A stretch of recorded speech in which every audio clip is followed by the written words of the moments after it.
Hey there, traveler. The name is Elias, and I'm something of a surgeon. See, I was a vault resident and a veteran of the old world. Originally frozen in a stasis pod for some vault tech program, but I ended up being exiled due to some less than humane medical procedures. Big misunderstanding. This here, my right-hand man Angus. I hacked him in an old world facility not too long ago. He's the muscle of our little operation. What type of operation, you ask? We're in the medical field. Kinda. We harvest people's organs and sell them off for caps. I knew you'd understand. Some people can be so judgmental. I mean, come on, everybody needs organs, right? I'm providing a useful service. I've decided recently I'm going to move my practice to the nearby town of Inns Landing. They call it that on account of the fact that a nuclear bomb dropped here in the old war and ended a lot of lives. Things have really changed since I was a young man fighting the commies. Everything is just so different now. Like the fact that you don't even have to hide that you're an organ harvester. I love it. Alright. Shall we begin? I think so. As I mentioned, we're not going to begin our operation here. We're going to be moving, but before we do that, we're going to be deconstructing some pre-war wreckage and harvesting some wood. That way we can make ourselves a proper weapon. My pipe revolver can get the job done, but if somebody gets a little bit too close quarters, I'd prefer to have a machete. A nice bladed weapon. Besides, I need something sharp to get some organs out, don't I? After that, I built myself a good wooden canopy, a decent shelter for the evening, as well as a campfire to keep me warm, and to fend off any waste critters. Well, Angus, old boy, looks like we're moving on up in the world. With that taken care of, I would lie down for some good shut-eye this evening as Angus stood at my shelter's foot and kept an eye on things. In such a rough environment, it really does pay to have such loyal friends. By the time I awoke in the morning, I was absolutely famished, and I won't be able to travel to Inns Landing on such an empty stomach. How about some hunting of some waste deer first? Times like these are when it truly pays to have my pipe revolver. The machete's great and all, and it's whatever, but not exactly good for hunting down food. Once we had killed a deer, I would end up butchering it, and it was so nice to do a bit of surgical action again. I made some meals, though, and I collected some of its leather. Plenty of food to eat, and the leather would even be used for a brand new backpack, allowing me to carry more items with me. Sure, not much of a fashion statement, but it is very efficient. Now then, with a few days' worth of meals, as well as some new equipment, it's time for us to head into town. I wanted to settle as close as I could to the impact crater. Nobody wants to come around these parts. The perfect place for an organ harvesting den. Sure, there's not really an official government, but some people, as you might imagine, don't appreciate my medical practice as you do. You there, the viewer, the wonderful viewer. Or perhaps you're just a voice inside my head. I'm not sure yet. Either way, though, these skeletal remains of this once thriving city are going to be great. Just watch your step, there's craters everywhere, and make sure you don't get eaten by death claws. Speaking of wild creatures, we're checking for any unwanted squatters, such as a feral ghoul or two. Or perhaps even raiders, though maybe they would let us hire them for protection. Though we don't currently have enough caps, that might be something we look forward to in the future. Either way, this place appears to be vacant. Prime real estate for the taking.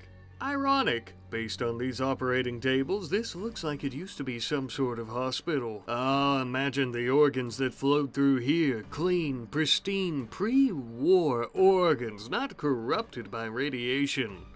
Hard to come by nowadays. Either way, we're gonna go ahead and set up a temporary camp on the inside. Eventually, I'd like to refurbish the entire building, or perhaps even create one of my own, but for now, this will have to suffice. Throughout the city, I would find a few different areas that had some fuel storage. Let's hope that it's not deteriorated too much, because the fuel, along with steel and components that we would also end up finding, would be perfect for generating a bit of power for our new business. As I was going throughout the city looking for any useful items, Angus was making himself acquainted with some of the locals, which were ancient turrets. Thanks to his built-in scattergun arm, it wouldn't take him long at all before he destroyed it. Angus is always standing on business. With my exploration complete, though, it's time that we start cleaning the place up a bit and we can actually get it ready and open it for business. Just had to get rid of all this ancient, rusted, pre-war junk. I wish these operating tables could be used again, but I need something more clean and something a bit more not rusted and falling apart. You understand? But just as I was sweeping up some old empty jet containers, I noticed that it looks like we're being attacked by Justin's demons. And it seems that Justin himself has come to give us a warm welcome. Either they're severely lacking on manpower, or this little operation is brand new. Either way, I was looking to introduce Justin to my pipe pistol, putting a bullet firmly between his eyes.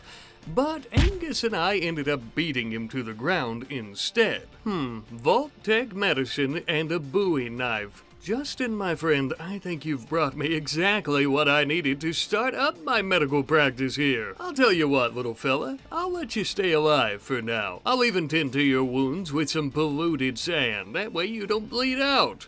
You're one lucky patient. Oh yes, you heard me correctly. Justin is going to indeed be our first patient. Lucky him. We just need to get our operating table set up, a nice little light that we threw together with a chem fuel generator outside, and I think we are ready for business. Oh, it would even seem that I've had an inspiration for surgery, motivated by the prospect of blood, guts, and plenty of caps. This couldn't have been a better time. All right, Justin, old buddy, old pal, just hang in there with me, okay? It's been a few years since I've done this. How many kidneys are you supposed to have again? Never mind. It doesn't matter as long as you have one left, I think. Oh, now we're talking glorious days. Our first kidney. Or is that your lung?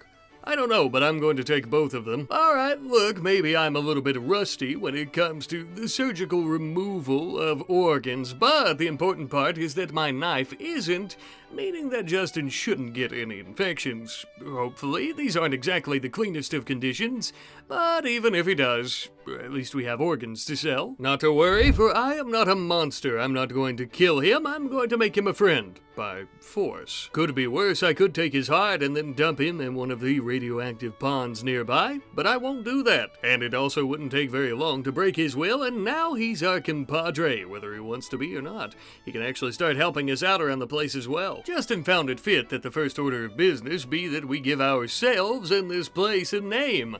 Unfortunately, Justin, my friend, my wonderful subscribers and viewers will be the ones to do that.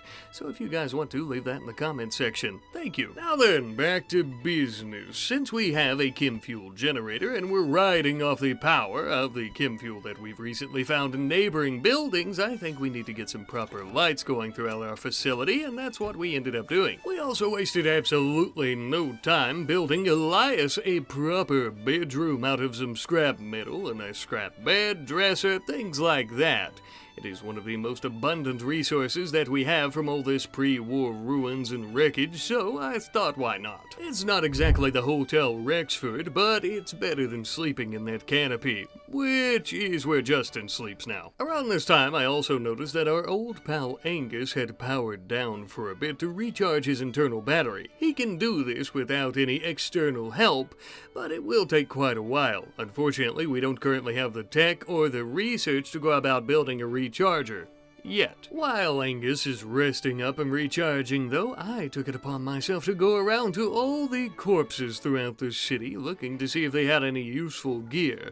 Mostly just some tainted, tattered clothing, but quite a few of them actually still had weapons on their person. Most of which I didn't really concern myself with, as I planned on selling them. All except for one. A good old-fashioned scrap metal shotgun. Now, is there a chance it'll explode in my face and kill me? Probably.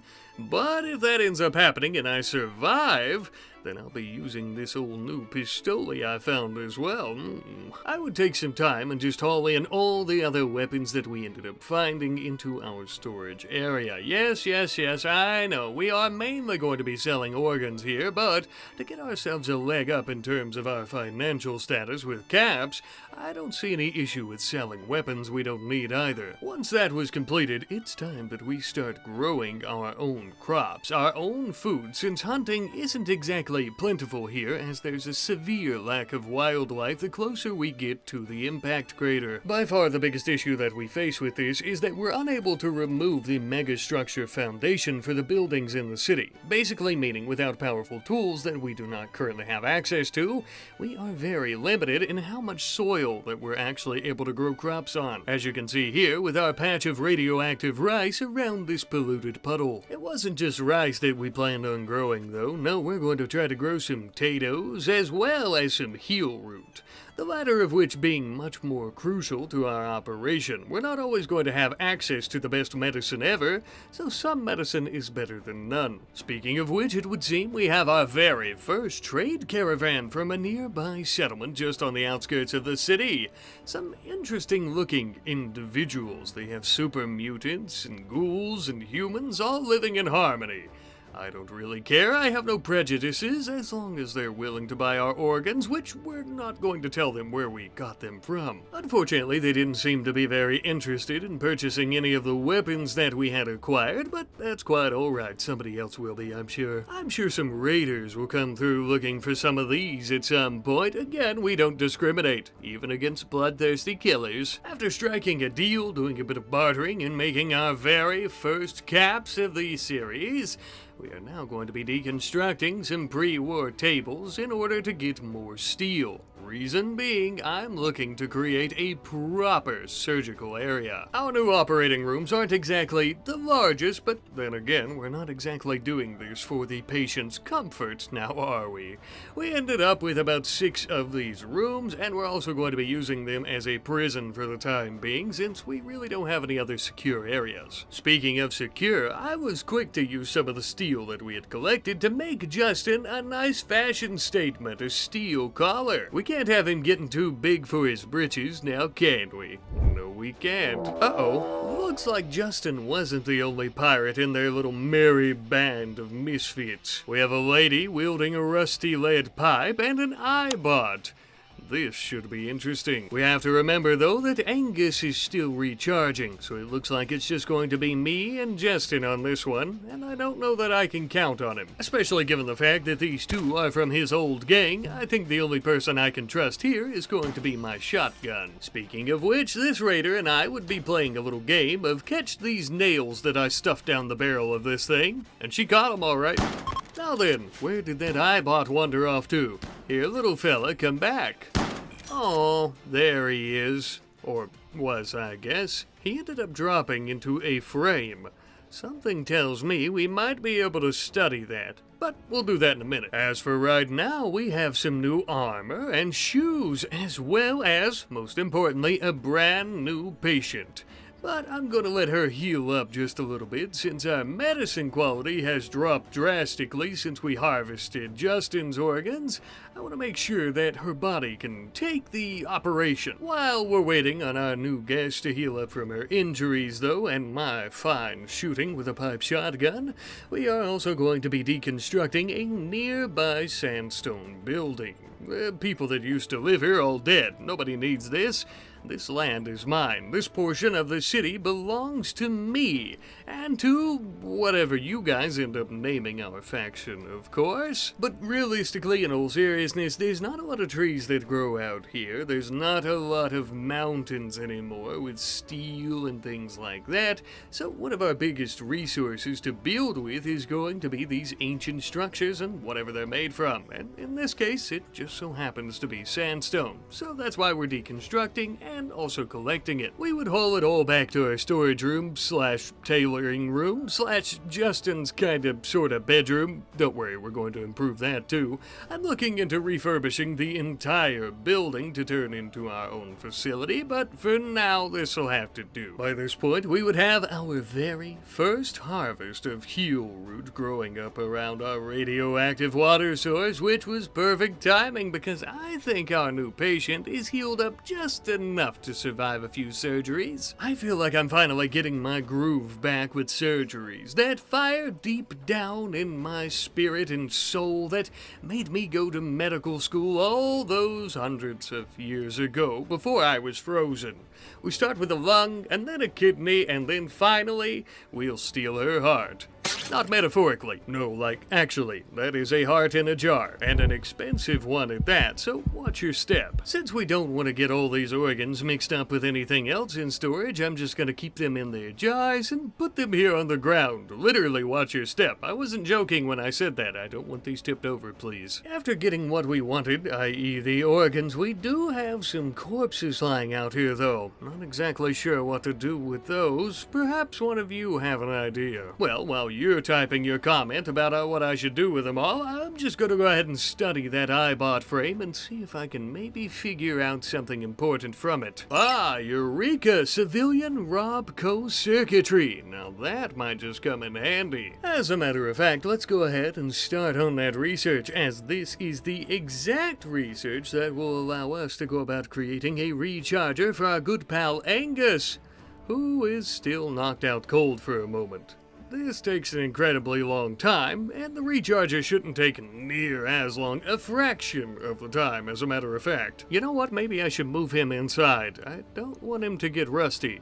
Whoopsie. Now the recharger itself, as I mentioned, is going to be quite fast at charging Angus's battery, but the research itself, since Elias has to do other work along with Justin, is going to take some time. So let's check back in on that in a moment. Now then, in the meantime, how about a little bit more trading, as we're going to be selling off some of the recent organs that we got from our good friend, whatever her name was, the one that we threw out in the pile a moment ago. And in exchange for these organs, we are going to be getting some caps, of course, as well as some additional pre-war medicine in pristine condition. Helping us out, of course, with any future operations that we'll be definitely doing soon. Now that we've gotten a lot of that out of the way, what do you say we go ahead and start improving this place ever so slightly with a proper kitchen and dining room?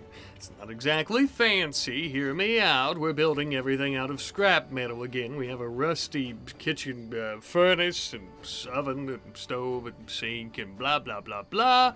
But it is a start. I can see the potential here, can't you? With a proper place to eat and cook out of the way, the next thing we would end up building is some bathrooms with some simple showers and, alright, some sandstone latrines. We can't end up making any toilets, as I mentioned. Not all that fancy, but we do have some sinks to wash our hands, and I suppose that's going to be quite important while we're performing these surgeries.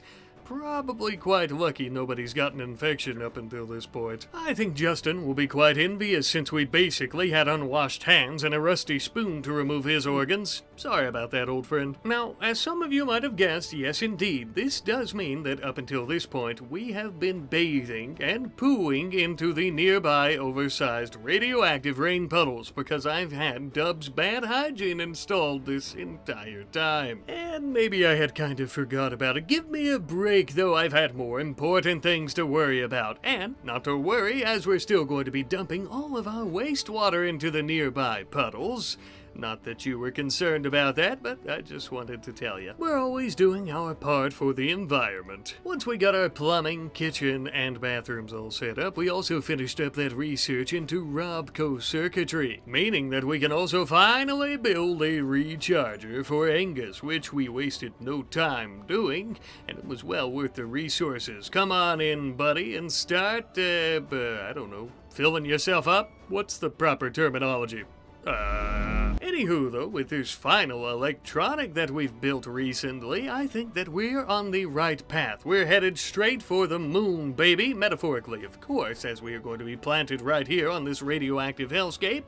But I think our operation is looking really good by this point. And we have such luxurious items that everyone wants, but very few have. We've really made it. We have some nice tinned ancient meats to eat, lukewarm water on tap for a shower anytime we please. How could things get any better? Well, I know how things could get worse. Children of the Fog. Sounds like a cheap ripoff. Uncreative ripoff name or not, it looks like they're coming right for us, and the threat is very serious. Most of them are wielding some interesting weaponry, gamma-based pistols and radium rifles. This could prove to be quite painful if we're not careful. Given the seriousness of the threat, I would allow Justin to use a pistol, and thankfully Angus was here to assist us. Perhaps we'll make it out of this alive just yet. As Justin and Angus distracted the group, I would come up on one of them from the side and hit them with my machete until they were dead. One down and a few more to go. Yet another wouldn't see me pop up from the side, and then he became mincemeat. Their leader, a glowing ghoul, was much more embedded in the cover and defenses, so I would have to rush around as he fired at me with his gamma gun. His radioactive presence made my DNA feel funny, but he too finally would fall to our might. Phew. Well, that was close. Something tells me that his organs are probably not going to sell all that well. Justin, old boy, I suppose you've proved yourself today. Not enough for you to actually become a recruit, but good enough that I guess I won't kill you here on the operating table by stealing your heart, even though I really, really want to. As for one of the members of the Children of the Fog, I will be taking one kidney and one lung. That's just enough for her to continue surviving, as I actually plan on recruiting her. I could use somebody with a proper fighting skill set, something that Justin just does not possess. Sure, we're getting the occasional attack right now, but once we get this place really off the ground, we have to ensure that we're able to defend ourselves. Most people won't come out here to the crater, which means if they're willing to make the trek out here to attack us, they're probably going to be well armed and armored. It's as I always say, preparation is key and is crucial, and if we're going to be successful, we need to do a lot of it, and we need to do it properly. All that being said, these new rifles and other types of weaponry that we've acquired, we could say, with a little bit of blood, I think will help us out a lot with defending the place, until we can make our own or purchase better, like miniguns for example, or laser weaponry. Another way that we could deter unwanted visitors is by ripping the skulls off of some of these corpses and using them to put on skull spikes, decorating the place, just kind of making things look a bit more intimidating. It's not like we're going to be using these corpses for anything else, as we don't currently have a way to remove their organs after death, unfortunately. I know, there's a mod for that, there's a mod for everything, let's be honest, but I'll talk about that in a little bit. As for now, let's enjoy this skull. You like it? I knew you would. Moving on. As discussed previously, our operating rooms are currently serving as our prison as well, which is not exactly a good thing because they're quite small, and nobody really likes being in an operating room, especially not the same one where you just had 2 of your organs removed. So we're going to be building a proper prison. Well, as proper as it gets around these parts, each prison cell is going to have 2 beds, a dresser, an end table, a little table for them to eat at, a basin, and a latrine. That's better than what most people can hope for. Yeah, you heard me. No more being ungrateful, Monovine. Would you look at that? We also have a slaver from some of the fine settlers who have been buying some of our pristine products lately. Now, even an organ merchant like myself finds the practice of slavery absolutely abhorrent and terrible and disgusting, but if they're willing to buy this lung and kidney, so be it. And if I could purchase somebody's freedom, I would do it. Introducing Ginther, our new super mutant companion. Up until this point, Angus has been the muscle all by himself. No longer. Welcome aboard, my new, non-clothed friend, I think you're going to love it here, and I would really love it if you would put some clothing on. Let's go ahead and make you an outfit, eh? Thankfully, we had already gotten some cloth from another recent trader, and we can give you some long johns as well as some leather armor. You are looking rather dapper, friendo. And with that radium rifle, I think you will do wonders for our protection here. A great addition to our organ harvesting family. You might be a large, dumb, lumbering beast, but you are one that probably can shoot pretty good and can definitely take a hit, and you know what, that's most important. I must say, my friends, we have a wonderful start to our business, our society, our faction, and most importantly to our series. I love how things are going, and I am having an absolute blast.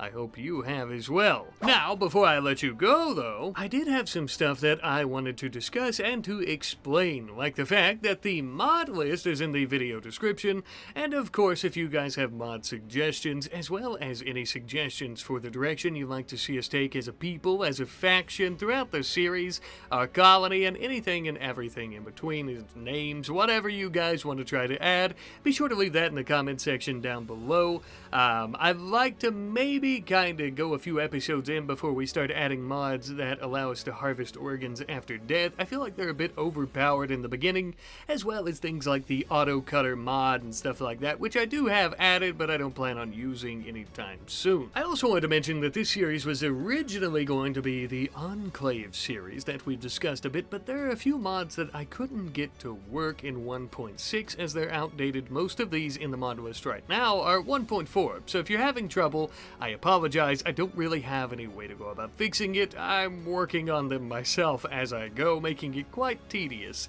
But there are some like the Vertibird mod, which I really wanted to use if we did an Enclave series.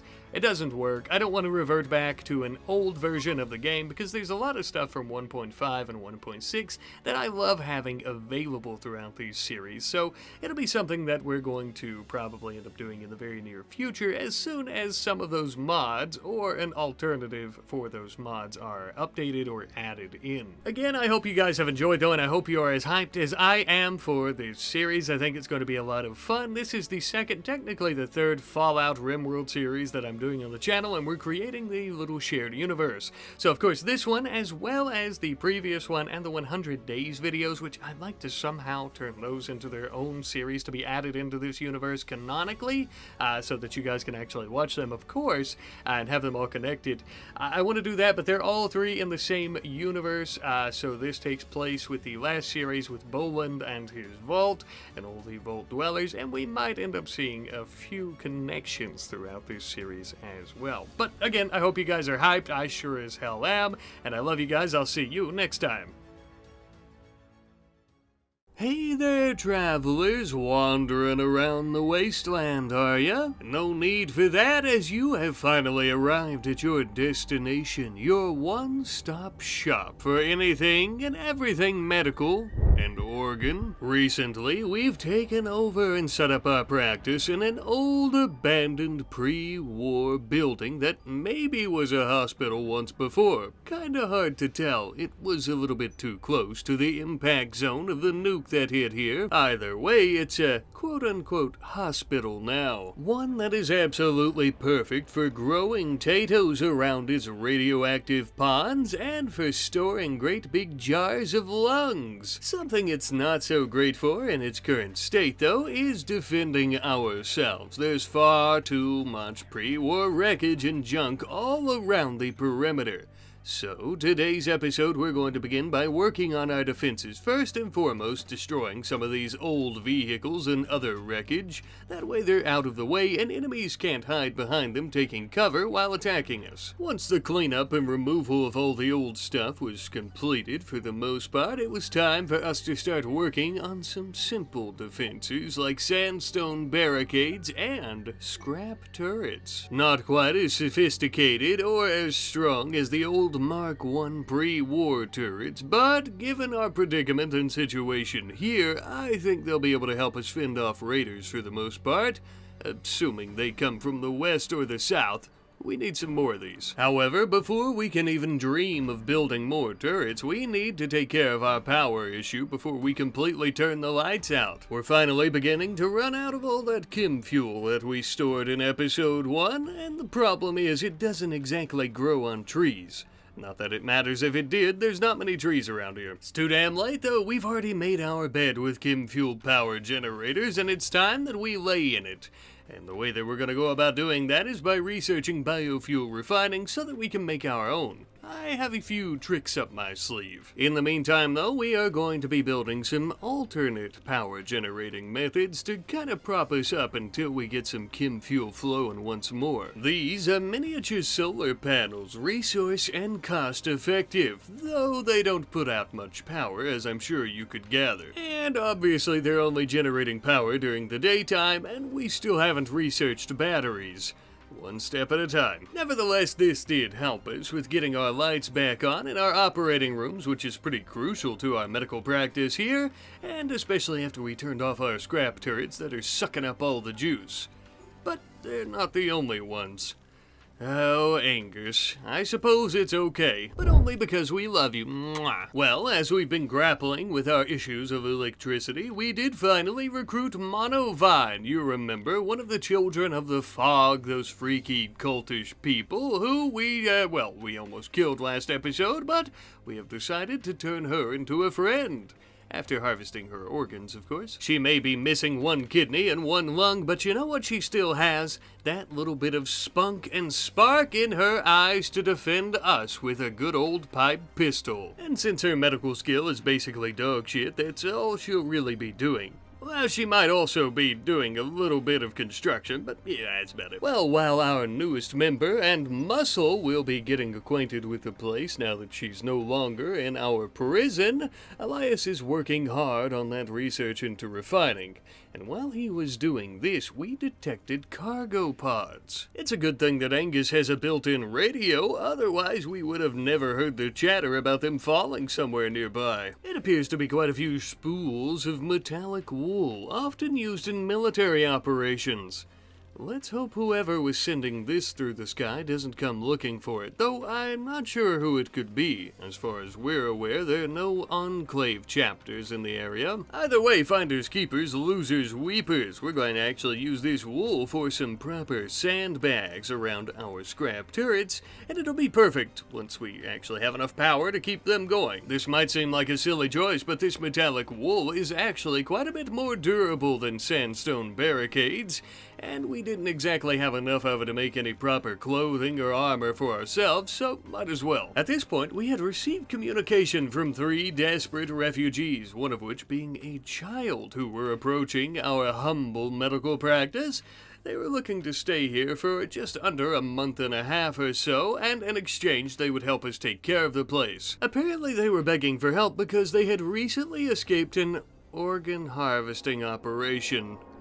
Oh, the sweet irony. Why, of course you can stay here with us, all those dirty organ harvesters trying to take your precious, expensive internal organs. Genuinely, though, it's a good thing that you found us here, and a good thing that we found you. There are just so many sickos out there, you know? Now, that being said, get in the operating rooms. As you could guess, not all of them were as cooperative as their pig leader.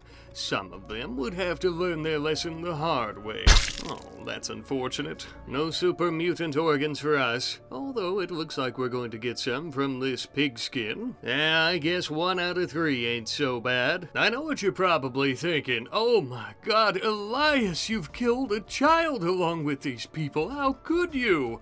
And to you I say, grow up. It's a dog-eat-dog world. Look at that, the kid was carrying a lead pipe. Well, you think he was gonna fix our plumbing with it? No, you idiot, he was going to try to stick it in our back after he sharpened it on some rocks.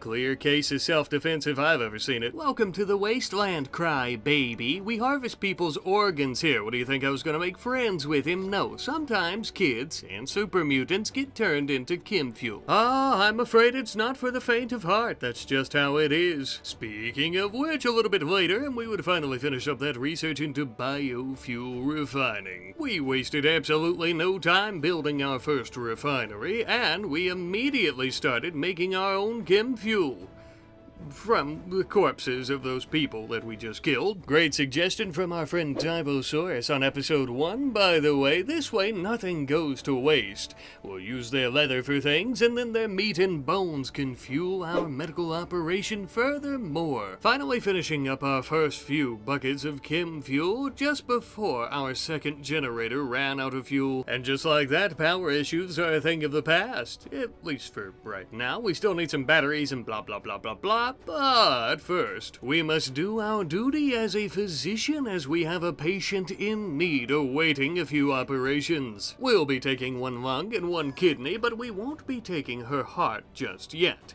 Consider it part of our research as we allow her to kind of heal up and adjust to not having those organs so we can see how her body reacts and changes over time. Also in case we get some slavers who might pay us more. With those operations out of the way and plenty of organs in storage ready to be sold off for profit, we're going to be dealing with a few other issues like the fact that winter is just around the corner and fall is rather cold. Since we got our power issues sorted out, we're also going to be building some heaters to keep things warm inside these ruins. We don't expect too many comforts here in the wasteland, but not freezing to death would be nice. And even with just one heater in our dining room / kitchen here, you can see there's a pretty major improvement. Thanks to our patients, we also have plenty of leathers that we can use for some appropriate wintertime clothing, new mittens and or gloves to keep our tiny extremities warm all winter long, thanks to our previous patients, as previously mentioned, because it's their skin. Moving on. Not only does Ginter now have some beautiful mittens to keep his fingers warm, but I also ended up making myself a rather dapper human hat. You can't see it, but there's a belly button on the front, because it's turned inside out towards my head. An inside joke, if you will, pun intended. And of course, if anybody asks, it's just made from the hide of an albino rad stag. Now with that taken care of though, I suppose it's time that we remove the heart of Chaz. Unfortunately, no slavers ever come to put up an offer for her, so we have to get our money's worth somehow. I don't know what's worse, the fact that we're selling off a pig person's heart as if it's a normal human's, or the fact that we basically removed it using a rusty spoon. Tomato tomato. Besides, who cares about the quality of our surgery? It's not like our patient was going to get an infection anyway. And most people who end up needing a heart transplant in this day and age and under these conditions don't normally care where it came from or how you got it. We haven't had any traders visit in quite some time, but we do have a lot of organs to go about trading. So how do we get them to the nearest settlement? If your guess was that we have to make a treacherous walk all the way there just to do it, you are correct, but we can't carry all these organs in our arms, so we are fastening together some leather backpacks. These increase our carrying capacity. Imagine how many of those jars we can cram inside these bad boys before we take off for trade. For obvious reasons, we can't just tell people that we harvest and sell organs by kidnapping folks. No. This operation is legit. Nurse Monovine and her super mutant bodyguard, they're on the up and up, we swear. We only harvest organs from recently deceased bodies of willing participants, we swear. We would head out to a nearby settlement around the poison lakes of the crater in the old town of Inn's Landing, obviously selling off our organs, but also purchasing ourselves some armor, maybe some weapons, and of course a few Nuka-Colas to celebrate our perfect trade mission. And indeed it was perfect, since we were traveling with with such a small caravan, we weren't even spotted by any raiders or robbers on the road, arriving back home shortly thereafter. As for the items, the caps we immediately put in storage, and we would end up giving the armor to Günther. He is the most muscly muscle that we actually have for this entire operation, so I couldn't see anyone more fit to wear it. He's essentially a large, green, simple-minded, lumbering tank. As for that new Colt 65 20-10mm pistol, I've decided to take it for myself. I'm not gonna lie to you, whatever kind of cannibal cowboy vibes we got going on here, they weren't exactly intentional. But I do think they fit me pretty well. Uh-oh, looks like we'll have a good opportunity to test out our new pistol and Günther's armor. The scrap demons have arrived. Dirty bastards outnumber us by quite a bit. Lucky for us, most of their weaponry isn't as great as our own, just being some pipe revolvers and rifles and LMGs. If we play this correctly, we might just be able to get the jump on them. They are preparing for a while, so we decided to sneak up and attack them in the dark. And this didn't exactly work out as we had hoped. Elias had been shot right in the face. Thankfully, as Günther was fending off more of the attackers, Justin would rush in, pick up Elias, take him a few feet away, and immediately start tending to his wounds to ensure that he didn't bleed to death. An unexpected yet courageous move. One of these filthy assailants had a stack of grenades tossing them out onto the battlefield. Monovine would attempt to tackle them head first to keep them from blowing us up, but another raider would come to their aid and knock Monovine to the ground.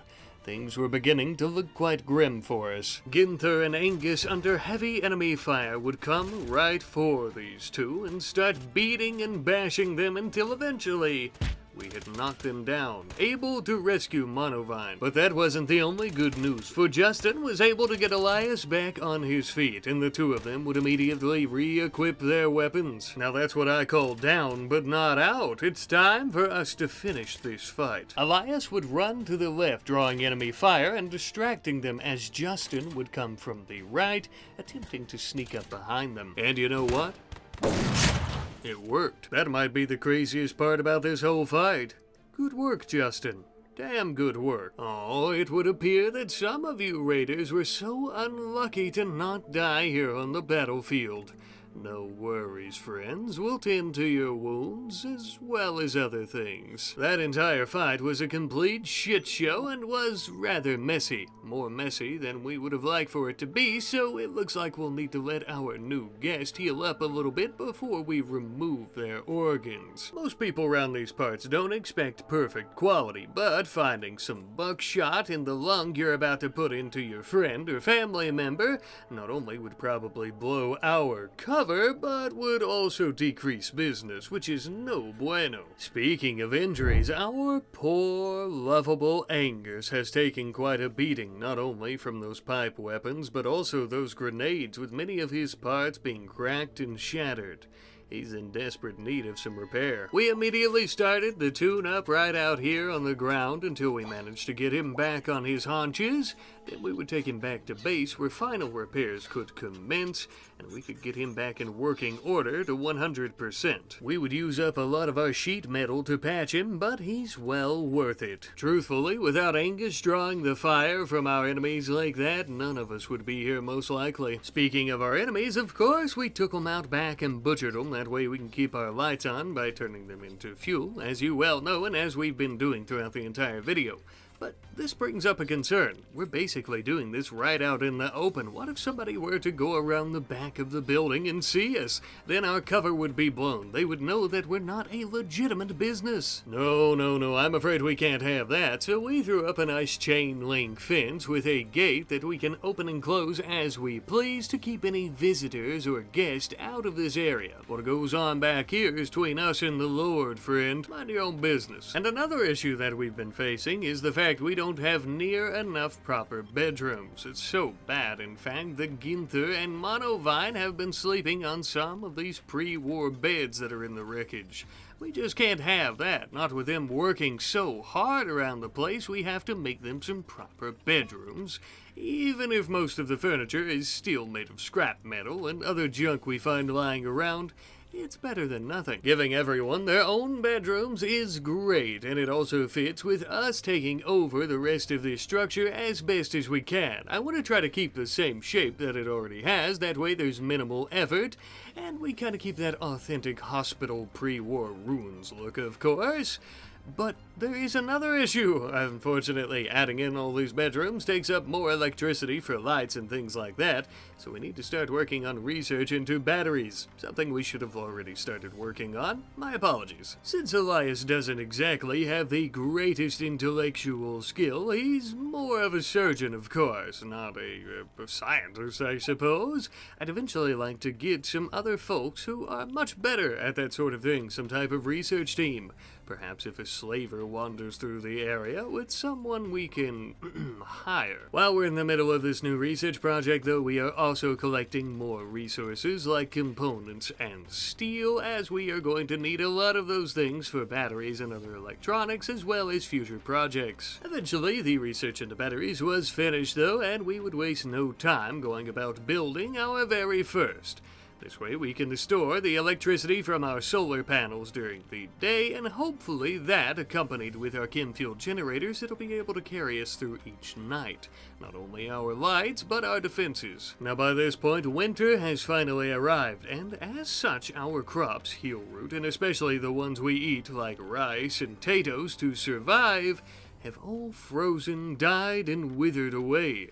Because of this, we need an alternate food source. Hunting, of course, is a viable option and a much more preferred method than butchering the other white meat, if you catch my drift. Besides, not only would everyone hate that and probably go insane if they found out that that's what they were eating, but also that would dampen our chem fuel production, which is not something I'd like to do. So I suppose let's hope the population of rad stags holds up for a while. Now then, about a week ago, when the raiders came to murder and rob us, Elias was shot in the face, and who came to his aid? None other than Justin. And I don't think it's a far leap in logic to believe that without his valiant bravery and courage, Elias would be dead right now.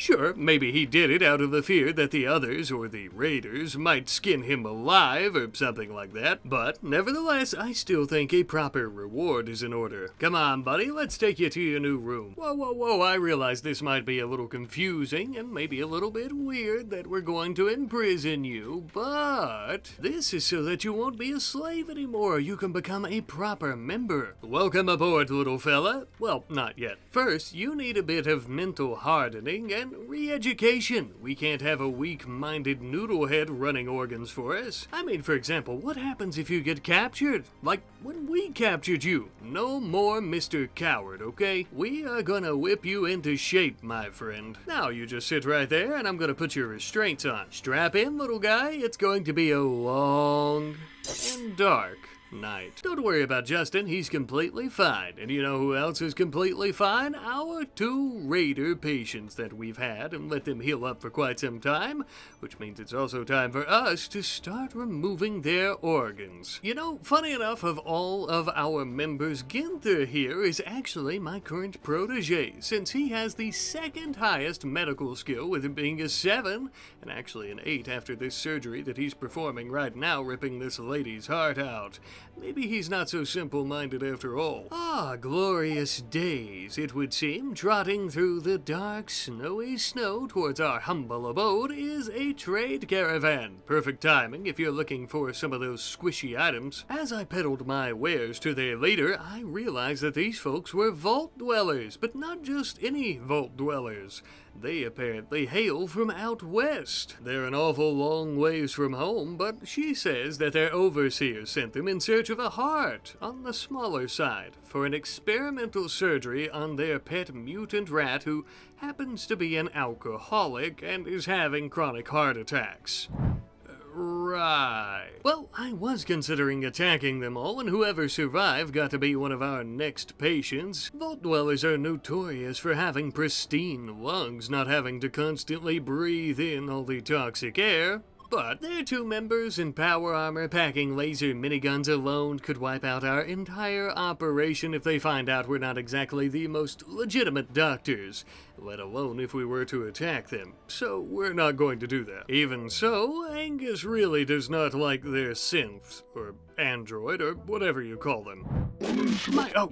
My word, Angus, where are your manners? I'm sorry about that. Anyways, if we could just go ahead and get this show on the road, I just so happen to have recently acquired a heart, perfect for your overseer's pet mouse or whatever, and in exchange I wouldn't mind a few of your textbooks, perhaps this one here about surgery, or this one here about crafting. Those would help us out quite a bit. A pleasure doing business with you, ma'am. Tell your boss I said howdy, and if he needs any more clean and non-stolen organs, we'll be right here. Well, shortly thereafter, our new customers managed to find their way out of the destroyed city wreckage and ruins. We immediately began educating ourselves to improve and to hone our practice of surgery. It'll take a lot of practice, but I think we might have a technique down pat.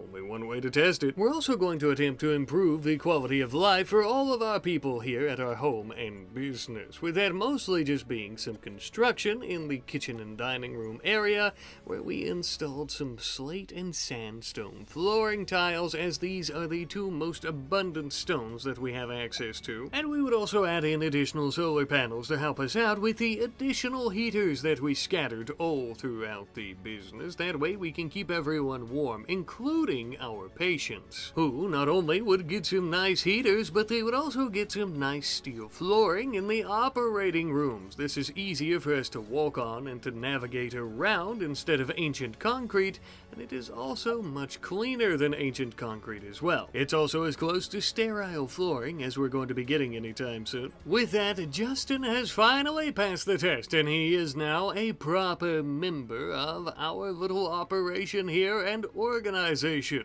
Hardened of mind and of spirit. He won't be breaking anytime soon, and we can also slap a pipe rifle in his hands and not worry about him trying to shoot us in the back of the head with it. So that's pretty cool. But speaking of our operation and organization, last episode I asked you fine folks what we should call ourselves as well as our business here. For our business, we're going to be calling ourselves Elias & Co. Legitimate Doctoring Services. And for our place of operation, we'll be calling it St. Angus's Real Hospital. These great suggestions are from our friend Nobody36006. Now, I do realize these seem kind of goofy and silly and funny, and obviously they're supposed to be that way, but genuinely in Fallout and in the Wasteland, I could see people naming their things stuff like this, and it being very serious, and people believing it. I think it fits really well. And a big thank you, of course, to everyone who left name suggestions. Wait a minute, what have we here? The Brotherhood of Steel? Around these parts? My word. And to think that we were concerned. Looks like it's just one single little squire scouting out the area, probably looking for some old tech or something. It's a shame that she found us. I'm afraid you and your colleagues would be better off not entering this city, lady. Whoopsie daisy. Well, no organs from her, I guess. Maybe I shouldn't have killed her, but I didn't have much of a choice. Besides, she's just one little squire. Surely she's the brunt of their forces in the area, right?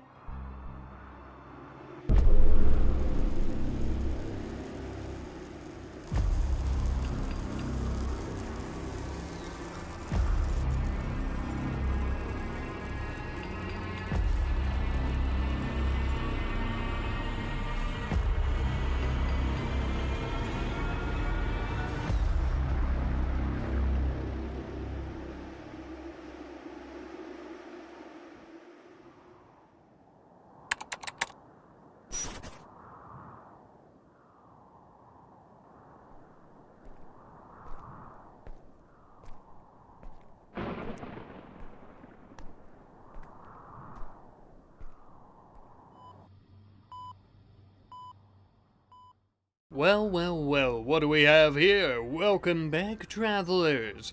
Looking to get yourselves butchered and turned into kinfuel, perhaps? No? How about maybe having your heart stolen from your chest and sold off at a discount price?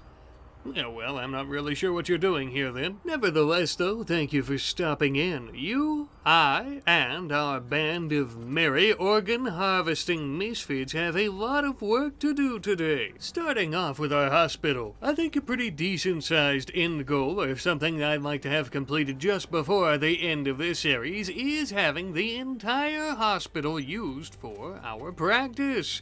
And to go about doing that, we're going to have to clear the place out a bit, obviously, so that's exactly what we're starting with today. Just basically dumping all this shit and deconstructing it and making the place ready and fit for use. Sure, obviously not the most glorious of jobs, but it still needed to be done. And now that things are cleaned out a bit, we'll be able to take over the rest of this facility anytime we so please. But before we go about doing that, it looks like we have a slaver, the first of the series. Now, we've probably had some slave caravans, but Fox & Co. here are dedicated slavers out in the wasteland. Such a debaucherous business as ours should probably make allies with other debaucherous folks like Fox here. I'll tell you what, Fox, I'll take a few of your slaves, and in exchange you can have a couple of our hearts, and you know what, I'll throw in some lungs too.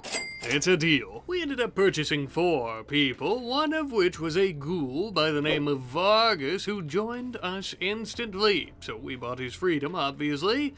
The other 3 were a bit more hesitant about being basically organ-harvesting raiders and decided that they didn't want to join us at all. So we now have 3 slaves as well. However, I like to think of myself as quite persuasive, so everyone but Vargas got tossed into the hole, and we'll give them a couple of weeks to think about their choices and whether or not they'd like to join us or whether or not they'd like to become our patients, inevitably becoming chem fuel in the very end. But we can't just sit around and watch them and stare at them all day. No, while our new friends are in time out while they think about what they did, we are going to start researching sterile materials. That's right, baby. We are finally going to have some type of bare minimum standard for hygiene around these parts, especially in our operating rooms. We're moving on up the world.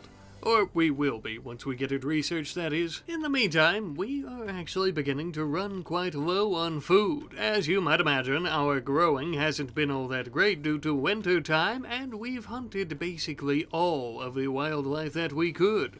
However, on the opposite side of Inn's Landing Crater, we have an enemy hunting site. Not only are Ginther, Vargas, and Monovine going to be going out and looking for any possible patients who we might be able to take the organs of and sell, of course, but we're also going to be hunting for food while we're there. And of course, this is going to be the first greatest test for Vargas to prove himself as one of us. If he's willing to kill for us, then he can be one of us. The 3 of them would head out on foot to their destination, arriving a couple of days later, hidden away in the ruins of this once great pre-war city, a merry, teamy band of hunting raiders. Well, these folks might not have known it at the time, but they did technically settle within our territory, which means that they owe us a bit of a tax of their product. And the tax that they'll pay today, though, is their lives. We have to send a message, you understand? Even so, most of them, but this one in particular, are much better armored than we are, and even armed.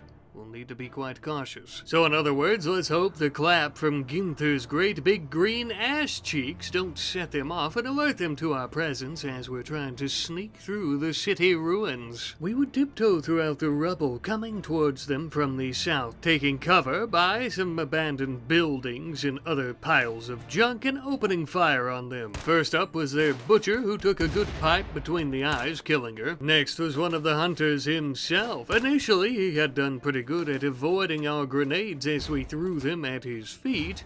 It was a bit hard to see with all the clutter, but eventually we would knock him to the ground, almost killing him. But thankfully he was alive, and hopefully his insides aren't too badly damaged. But we were quickly being flanked from the left side by their power armor-wielding member, who started pinning us down behind some walls with their minigun. This dirty, no-good son of a bitch was raining hell in our general direction until a grenade finally incapacitated them. Seeing that their strongest member had fallen in battle, the last remaining raider decided to try to flee the area. Well, that didn't work out so well, though. Speaking of which, I think we'll take that power armor.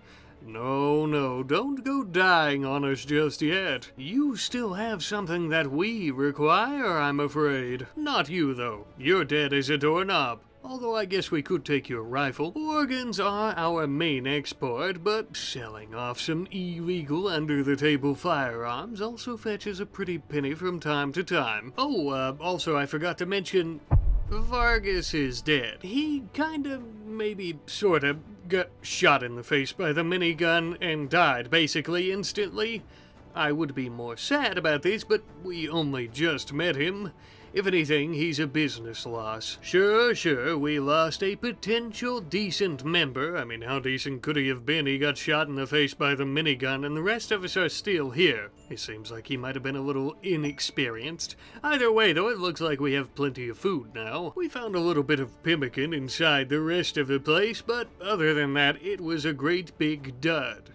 Except for some components and advanced components, which we also found. We also found a Defender turret, last but not least, but it couldn't be rewired, so it was basically junk. And with that being the case, it was time for our adventuring squad to head back home. Speaking of which, back at the hospital, we had finally recruited Vaughn and Diana, no longer slaves, now some rough and tough raiders. Sort of. First, of course, we need to go ahead and equip them with some proper weapons and armor. That way, not only will they be raiders, but they can also look the part. Much more intimidating this way, and much better equipped for any situation like, I don't know, if the Brotherhood of Steel land a vertibird in our front yard.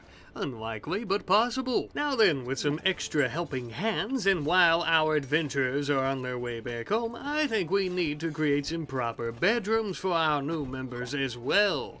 Nothing too fancy, scrap furniture, the same as everyone else, of course. Once we were finished making these little humble abodes, we would also get our caravan returning, taking our 2 new raider pals into our prison, but stripping them and then tossing them into the operating rooms, prepping them for their surgeries. Which, you probably guessed it, mostly consisted of shaving them with a scrap metal machete and then rinsing them off with some radioactive creek water, but hey, it's the best we have. Now, as for the weapons and armor that we had acquired during our little excursion, we ended up giving Monovine the power armor, since she is a force to be reckoned with and is competing with Ginther for the strongest raider in our gang, of course. It would hardly be fair, though, given Ginther's natural strength, and of course we also gave some weapons and armor to Justin. Vargas, on the other hand, got turned into meat and thus gas to power our operation here.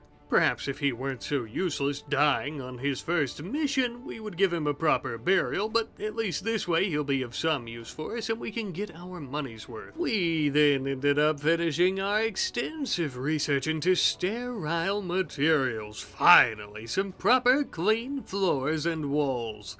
We'll only be starting off with the floors, though. We don't have all that much silver to spare, since most folks prefer to pay in caps. But even so, just having the sterile flooring alone is going to make our operations that much better and that much easier. Plus, for example, when our patients like these 2 raiders here are having their kidney and lung removed, one of each from each of them, and we let them sit for a few days to heal up, just in case maybe a slaver wants to pay us more, which probably won't happen, or if we end up changing our mind and wanting to recruit them, there's a very low chance of them getting an infection thanks to our new sterile floor. So many possibilities. I also built some shelves here just outside the operating rooms. This seems like a much better place to store all of these. Now that we've gotten sterile materials out of the way, I think we're going to start researching machining, because it's a prerequisite for flak armor, which is what we're gunning for at the moment, so we can make ourselves some cheap ways to protect our soft bits and bobs. Now, machining also will allow us to build auto cutters, which basically completely automates the organ harvesting process as well as meat and things like that, although I think it's still going to be a few episodes before we have the knowledge,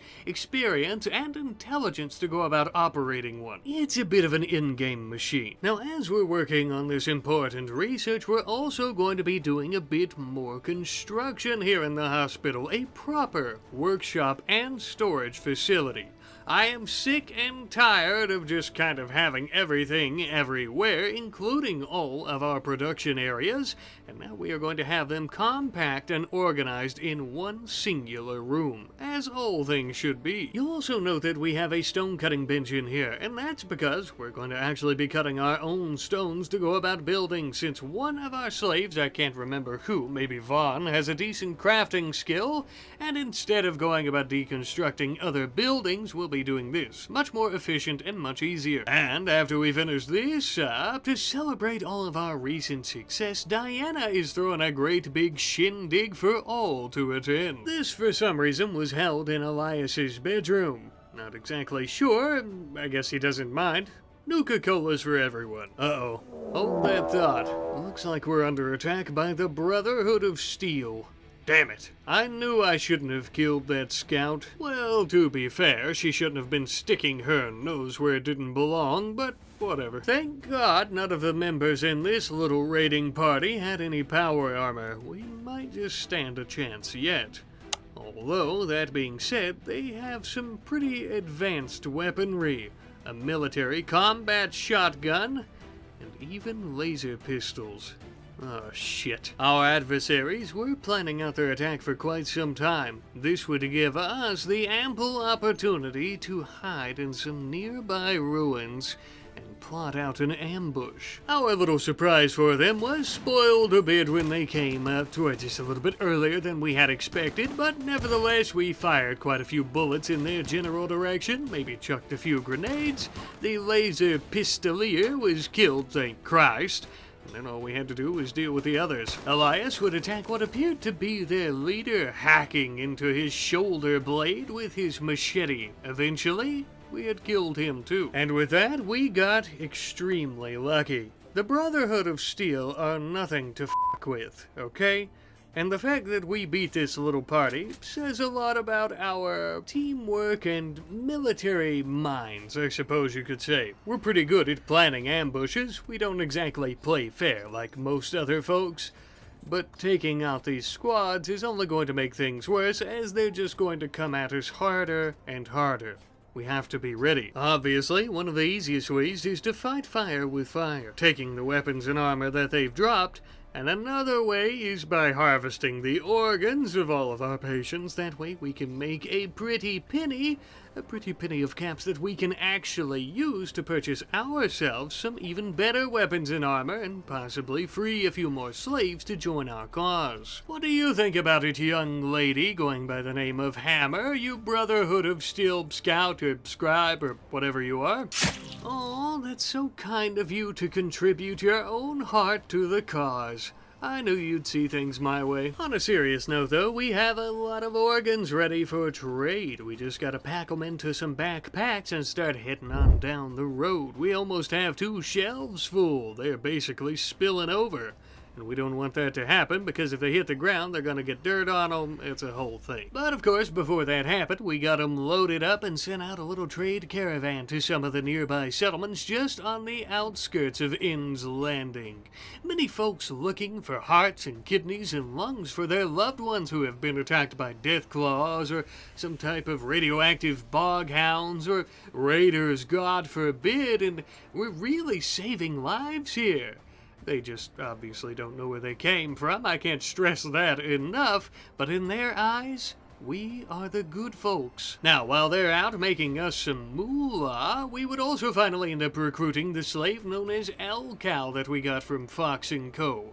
Now, he is the last of these slaves, but he is also the most important. At least in a sense. He has a pretty incredible intellectual skill. And because of this, once he got his things equipped, his rifle and machete and some armor, he would start taking shifts with Elias, freeing one of them up to do other tasks, while the other was researching. Speaking of which, we finished up machining and we would immediately start researching into flak armor as we talked about earlier. However, before we actually start researching into flak armor, we are going to be re-equipping one of our rooms with some proper stone flooring, as well as yet another research bench. We need a proper laboratory to go about studying these different types of technologies. The more we learn, the more sophisticated the technologies become, and thus we can't just be sitting in some shed somewhere or some rinky-dink-dank room trying to figure all this out. Long story short, we have a larger research room with 2 benches, making the research much faster. The very next morning, our trade caravan had finally returned home with plenty of caps, of course, but they also brought back a Chinese assault rifle. Those damn commies knew how to make a weapon of war, let me tell you. Let's just hope it doesn't jam up on us. Oh, we also got a turret pack, which is pretty cool and should help us out a lot. All of this, caps, and we still had plenty of lungs left over. It would seem that we might need to broaden our horizons of potential customers very soon. Now, of course, though, I do want to reiterate one more time, I know I keep saying this, but I really want to stress home the point that we've made a lot of money. We've been saving up quite a bit in preparation for something. More on that in just a moment. For now, it would seem that we finally finished our research into flak armor, also tying in with why we've been saving up money. This is going to allow us to create a few different types of armor, but the simplest, cheapest, and most effective that we can currently make ourselves is going to be some metal raider armor, like you see here. Made out of scrap metal and other junk we find lying around throughout the city. It doesn't offer all that much protection, but it's better than nothing, quite literally. But you might be asking yourself, why did you need to save up so many caps for this? Well, I didn't. However, the 2 of them are going to go hand in hand as they were needed for something much bigger. You see, my friends, we are going to be settling our very own, well, settlement. And we're also going to be funding it, as well as arming the people who are going to be living and working there. And these people are going to be, you guessed it, raiders, obviously. Thus why we needed the armor, and thus why we needed some starting capital to hire some ruffians. The name of this raider gang is going to be called Justin's Demons. Yes, you heard me and read that correctly. Yes, indeed, that is correct. Justin is starting his own raider gang for a second time. Wink. Oh wait, you can't see me winking. Justin is our mentally broken puppet who would fall on his own sword for us. Or take the fall for running a raider gang who can kidnap people and bring back here so that we may harvest their organs. And Justin's demons, the raiders, can also work as our defense in times of great need. You see, I prefer to work in secrecy, pulling the strings behind the curtain. That way our more open and authoritarian as well as expansionist raider gang proxy can be propped up by us and operate independently on their own under Justin's leadership. Wink, wink, wink. Again, obviously. Not to worry, though, I'm not going to be building a great big empire like I have in other series. I just want a little bit of a boost and also a bit of different ways of going about capturing people and raiding places. However, that being said, another issue that we run into is trying to grow and find decent medicine to use in our operations, so I don't see why these raiders couldn't start growing some, like with a heal root garden, or possibly also scavenging some from nearby ruins for us as well. Obviously, this doesn't mean that we won't still have shortages of medicine from time to time, but this will help us keep a decent flow of it in, so that way we can keep our operations going as often and as soon as possible. While our new raider gang is getting things sorted out, meanwhile back at the hospital we are actually making some pretty major improvements. Now, as mentioned previously, we started cutting up our own stone blocks, which is amazing because we have a decent sized stockpile of sandstone and slate nowadays, allowing us to do some pretty great flooring all throughout the entire hospital. Now, I know it doesn't really matter all that much in the grand scheme of things, but in day-to-day operations, this is going to keep most of our members from having mental breaks, having to see those disgusting, ancient and ruined floors. It's all about the little things. You know what I mean? A good example of this is Justin's bedroom. As you can see, the impressiveness and the beauty really sucked ass, and then after adding in some stone flooring, they sucked slightly less ass. Baby steps, people, baby steps. During this time, we also started researching into gunsmithing with the ultimate goal of attempting to get to gun turrets, and possibly even energy turrets, as this would allow us to eventually create laser and plasma turrets, which should be able to melt through even the toughest of armors. But that is pretty out of our reach for right now, but maybe something to look forward to in the future. While we're also working on this research, we are going to begin trying to plant more vegetables. That way we have more food and we won't start starving again this coming winter like we did last winter. We're going to be planting some toxic potato plants, which don't give us all that many potatoes, but this is one of the few areas we can actually grow crops in, so not to worry though, as the other areas are much larger and should be able to produce more crops. During this time, we also finished up gunsmithing and started continuing down the line towards gun turrets once more. Before we would finish up that research though, we also planted a variety of crops, with that being onions, peppers, peas, etc., etc. That's right, no more boiled flavorless rice and nauseating toxic meat for us. And would you look at that, by the time I got done yapping about vegetables, we finally finished the research into blowback operations. It's time for us to start on gun turrets, finally. We also finally had a dedicated room to all of our batteries. We also ended up adding in 2 more, that way we can power the entire place without solar, or if something were to happen to our chem fuel generators, for a decent bit of time until we make repairs. And of course, now we don't have to worry about Angus kicking the breaker while he's juicing up. Oh, and we also added in yet another scrap turret and some slate spike traps. I forgot to get footage of us creating those, but here they are. These will help us take down some of the less observant adversaries that come our way. I must say I'm quite proud of the progress that we've made this episode so far. We're really beginning to make the hospital shape up a bit. Sure, it's no Brotherhood of Steel or Enclave Laboratory type of clean and, efficiency, but it is something, and I think we're headed in the right direction for sure. We also finished the research into gun turrets, finally, and, well, we didn't end up building any, unfortunately, because I was a little bit more preoccupied with our new raider gang being ready for action, and of course, I couldn't wait to use them against the children of the fog, hoping to go about enslaving some of them. Well, you can't win them all. I mean, it was one guy with a scrap rifle. Not to worry, we'll hire another. Anywho, though, we also ended up getting yet another slave caravan from Fox & Co. Fox wasn't with them this time, but there were 2 slaves with them. This is little Larry and Lee. Larry here is, yes, a bit of a young lady, but she's also killed 6 men with a rusty fork. Or so she says. We purchased the freedom of Larry, and she was quite excited to join us. Some might say a little too excited.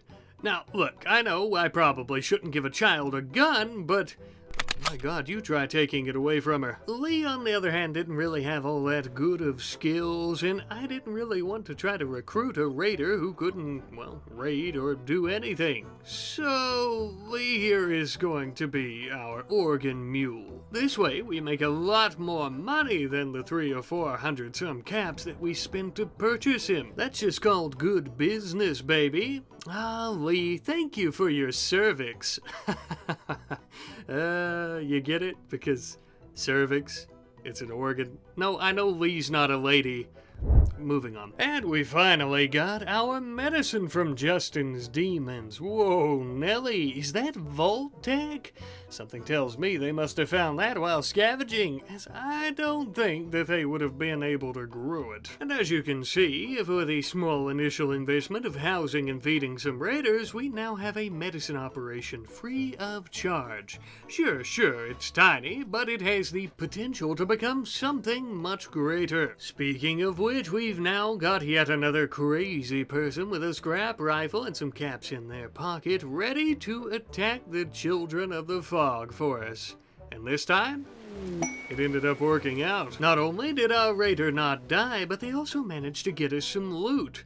Unfortunately, no slaves this time, but they did get us a bazooka, so that's worth something, I'm sure. Yes, it is a shame we didn't get any potential patients, though it's not always a guarantee, and that's why having this raider gang isn't really all that overpowered, and we still have to do a lot of legwork ourselves. Again, though, this rocket launcher is pretty sweet. See you later.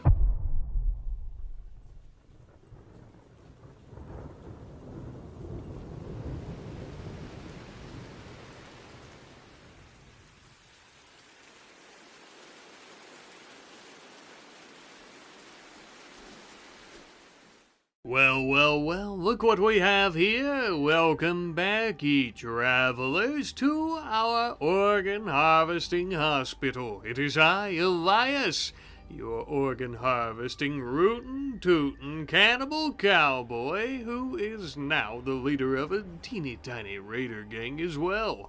Just added to the many feathers in my cap. Recently, we've purchased ourselves a couple of slaves, and this one here, going by the name of Lee, has unfortunately exhausted his usefulness. We have removed his heart after also removing his lung and kidney at the end of last episode. Such a shame for him, but think of all the caps we'll be making. And there's our other slave, young Larry, a dashing little lass who was actually willing to join us as a raider here along with everyone else, and so thus of course she is no longer a slave. And she gets to keep all her organs. What a lucky child. Speaking of which, young Larry really makes me think. These children, if we get them when they're young, we can basically make them the ultimate raiders by the time that they're into their young adult life. And, of course, they are much cheaper since they're smaller and often can't do hard labor like construction and mining and things like that. What if we were to purchase a child army to fight in our raider gang? That might just work. In recent episodes, we've been waiting on these slavers to come to us, but this time around we need so many children to fight for us, I think we might need to take this little business trip to them. The nearest settlement they have to us is just north of the hospital, but there's one little problem. There just so happens to be a gigantic, poisonous, radioactive forest in between us and them. It's known as the Forest of the End, since this is where a lot of the fallout from Inn's Landing's nuke actually settled after it detonated and, ended the world as they knew it back in those days.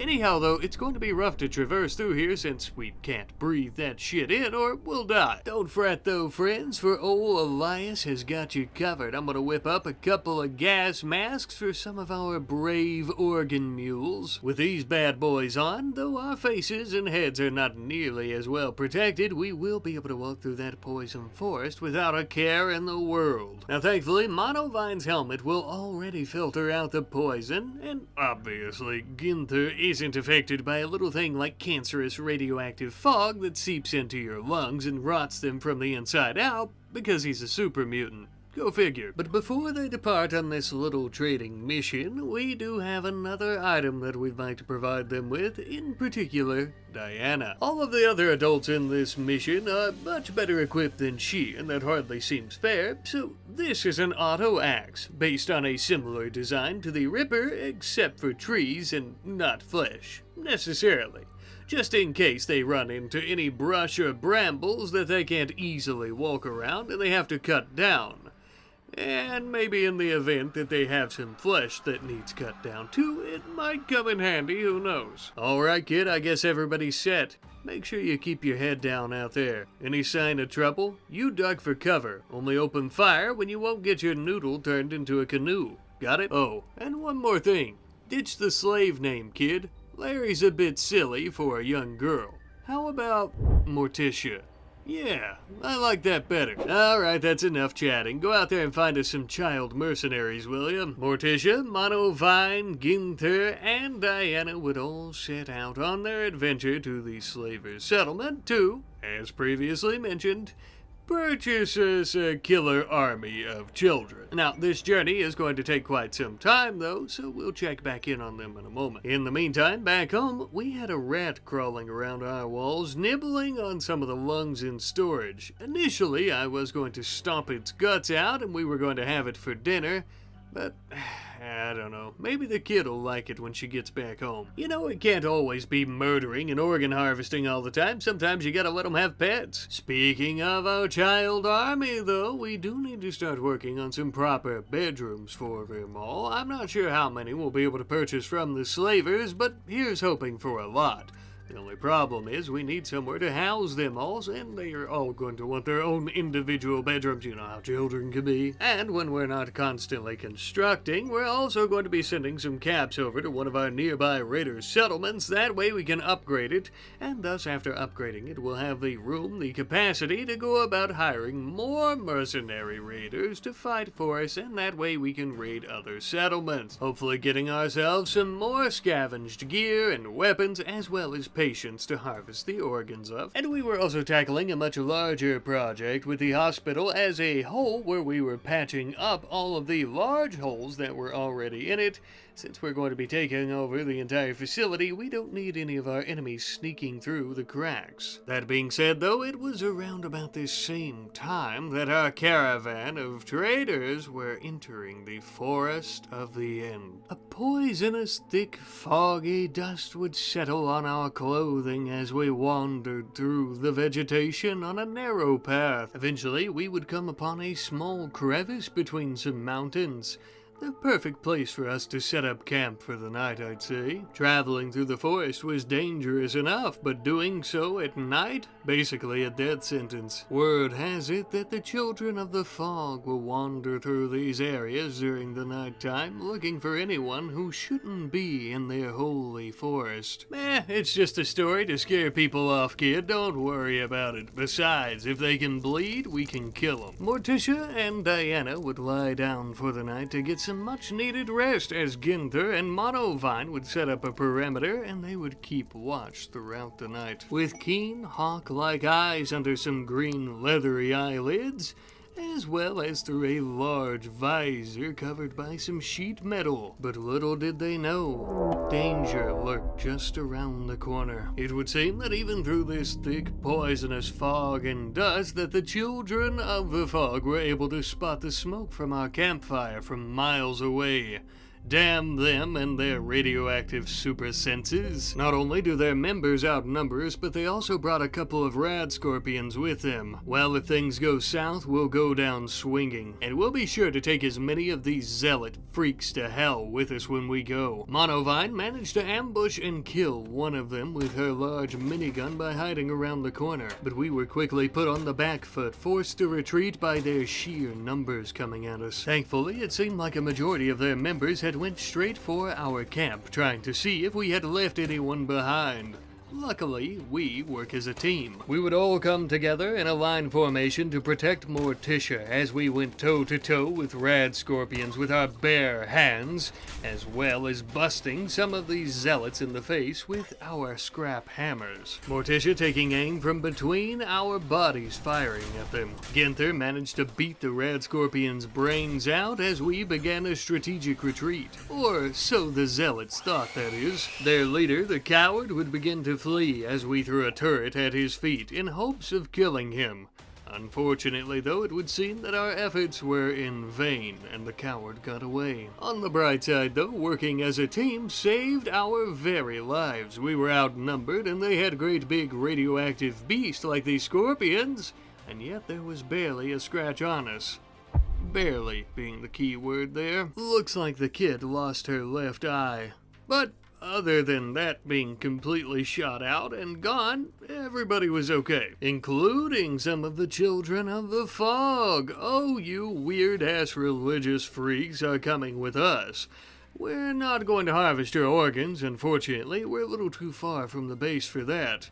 Instead, though, I think the slavers might be quite interested in you. We had brought plenty of caps to purchase our child army, but trading a few of you in, we might be able to save some money. And with that, the caravan, along with our new prisoners, would continue their journey to the north. By the end of the next day, they were finally out of the poison forest.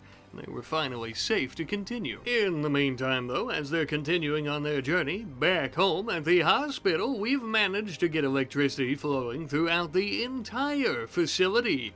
Meaning that there's not all that much work left to do before we can actually start using the rest of the place. A significant portion of it is going to be some bedrooms for all of the children, as we've previously discussed, as well as any other members who end up joining us here. But we are also going to have a special room that is specific for mechs, such as Protectrons. This way, Angus no longer has to charge himself in the hallway, getting in our way as we're trying to run around throughout the facility, harvesting organs, selling organs, and basically doing anything else, of course. He's a bit of a doorstopper, if you will. A bit of a lead weight right in the way.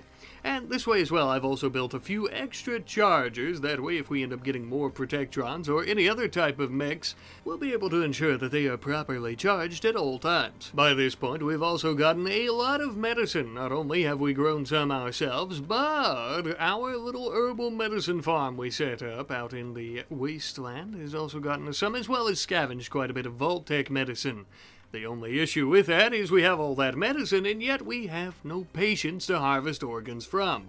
We need to fix that immediately. Luckily, I know just the big brain move to make. But first, before we do that, we are going to finish up that trade mission. I didn't exactly get footage of the actual trade. I didn't really think you'd mind all that much anyway, so I'll just describe it. We ended up, I think, selling off a kidney and a lung. We ended up giving them the children of the fog that we had taken prisoner, and we ended up purchasing our children slave army. We'll see that in a moment, though, as it looks like it's going to take quite a few days, or maybe even a week or two, before they end up arriving back home. Such a long journey and long trek to make on foot, but it will be well worth it. In other good news, it would seem that our upgrade of our little raider hideout has went quite well, meaning we can hire more raiders. And not only that, we can also give them better equipment, like some heavy armor made of scrap metal and other junk, of course, as well as better pipe weaponry. We were able to equip and hire a couple of these heavily equipped raiders to go along with the light unit that we already had. Now, why am I worried about this, and why am I even bothering with this?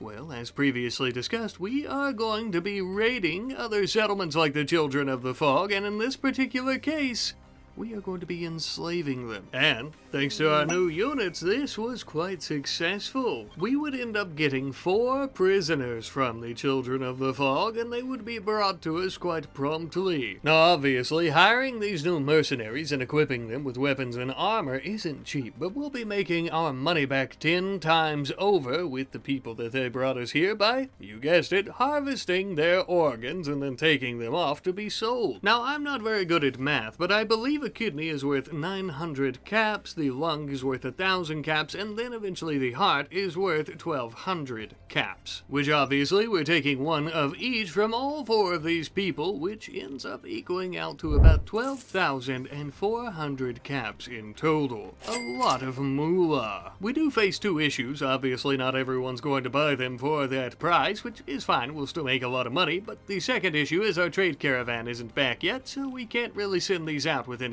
until that happens. As we're patiently awaiting their return, though, we can continue our extensive work of getting this hospital back into tip-top shape.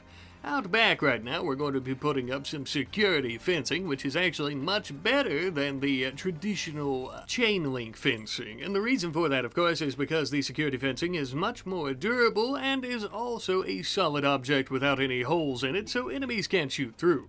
We're putting this out back here where we're going to be adding in a new growing zone with a field where we can plant some tox potatoes, but also some small planting areas here. That way we can grow other items like actual potatoes or corn. Growing kiddos need a lot of food, and since we're about to have an army of them as our mercenary team, well, we're going to need a lot of food too. About a day or two later, though, Fox & Co. stopped in with a caravan of their own, looking to trade off some slaves. Absolutely perfect. Not only could we sell them some of these organs that we recently harvested, as we were complaining about a moment ago not being able to do, we could even buy ourselves a couple of kiddos to fight in the army. This is Isu, a human child, and Jonathan, a Nightkin super mutant child. I didn't even know that they made those, but... Okay, we let them both immediately go to the storeroom, pick out a couple of toques to keep their noggins warm, as well as a couple of weapons to spread our influence, to kill our enemies, and to do our bidding. And in exchange for being our cute little mercenaries, they get some warm meals. Now that is a big deal out in these parts. You kids are lucky, I'll tell you. Ah, perfect timing, because it would seem that our trade caravan has finally returned home as well after many weeks of journey, along with our new soldiers. Welcome to your new home, my little pint-sized killing machines. You are absolutely going to love it here. We have bedrooms for every single one of you. We have plenty of food for all of you to eat. We have guns for you to shoot and plenty of knives for you to sharpen. You are going to have so much fun. Oh, excuse me, children. Please don't kick the Tin Man. He's a little bit fragile and sensitive. Well, howdy, little lady. Looks like you survived your journey, eh? Oh, and you got quite the shiner, huh? I guess we're matching now. Yeah, I lost mine when I was about your age. I guess you're tougher than you look. You know what, since Morticia worked so hard out there on that mission and somehow managed to survive after all that they encountered, I'm gonna make her something. There we are, a proper eye patch to cover that hideous crevice in your face. Yes, well, I wish I could wear one, but unfortunately, it is that side of my face that is missing from me. Not to worry, the pain will subside. Eventually, that is. On another note though, the children are making themselves at home, reading some books and educating themselves about medical practices like harvesting organs, as well as enjoying their rooms and their comfy scrap metal beds. They've also made themselves quite useful, not being filthy little freeloaders sweeping the floors and hauling things for us. None of them seem to have cared about the pet rat though. Perhaps it's because he doesn't have a name. Perhaps you fine folks could help me out with that. If not, I guess we could always eat him. But I'll wait and see if you want to name him first. Thanks. Now then, in this new part of the hospital that we've recently got electricity into, we're actually going to be making something of a butchering shop. We've recently been doing this out back, but this is a much more safe, secure, and discreet location. We've also put an air conditioning unit in, that way we can keep the corpses nice and frozen, as well as the human meat that we're using to make chem fuel. This is also perfect because keeping the corpses frozen means that we'll also be able to harvest their organs after death very shortly once we finish up the research into that.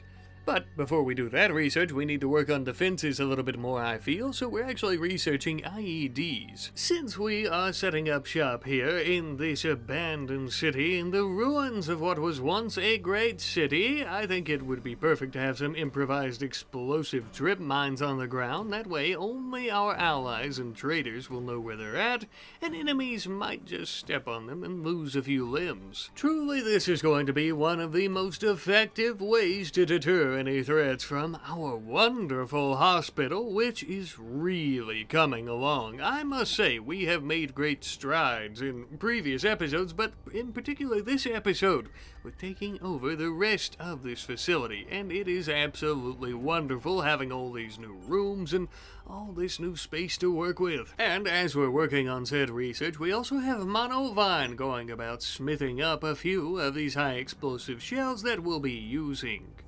But this was interrupted. It would seem the local raider faction known as the Scrap Demons have come to attack us once more. And this time, They're not playing by any means. They mean business. Not only did they bring numerous amounts of fighters, but they also have some top-tier weaponry like an incinerator to try to burn us, as well as 2 of their members wearing Raider power armor, and one of them is even wielding a large missile launcher. This was actually an unexpected and yet also potentially devastating threat. Perhaps we should call in some reinforcements. Damn. Our fighters are still recovering from attacking the Children of the Fog and getting us those slaves from earlier that we harvested the organs from.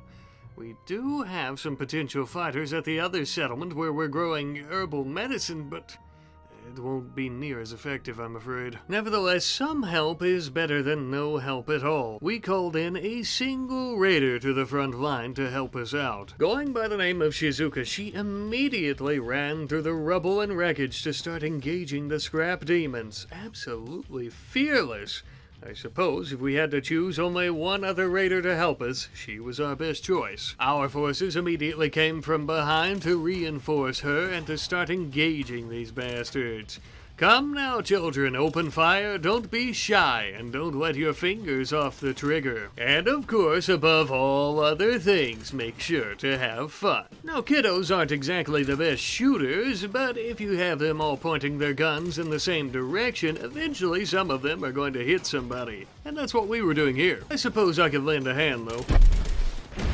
This was the bazooka's maiden voyage, and I must say I love it. Another great thing about our little miniature soldiers is they were much harder to hit than anybody else, and of course they could move through this wreckage and rubble quite easily. The unfortunate thing is, it seems that the scrap demons caught on to this as well quite quickly and started targeting some of our larger members like Ginther, who was tanking rockets. All the while, I commanded our troops to fall back just a bit away from their flaming fire line, as well as those damned rockets. I ordered Ginther to move back as well, and he would attempt to do so, but he was lit on fire by that damned incinerator. He tried to get out of there as best he could and as fast as he could, but they were all on him before he knew it, and then it was all over in an instant.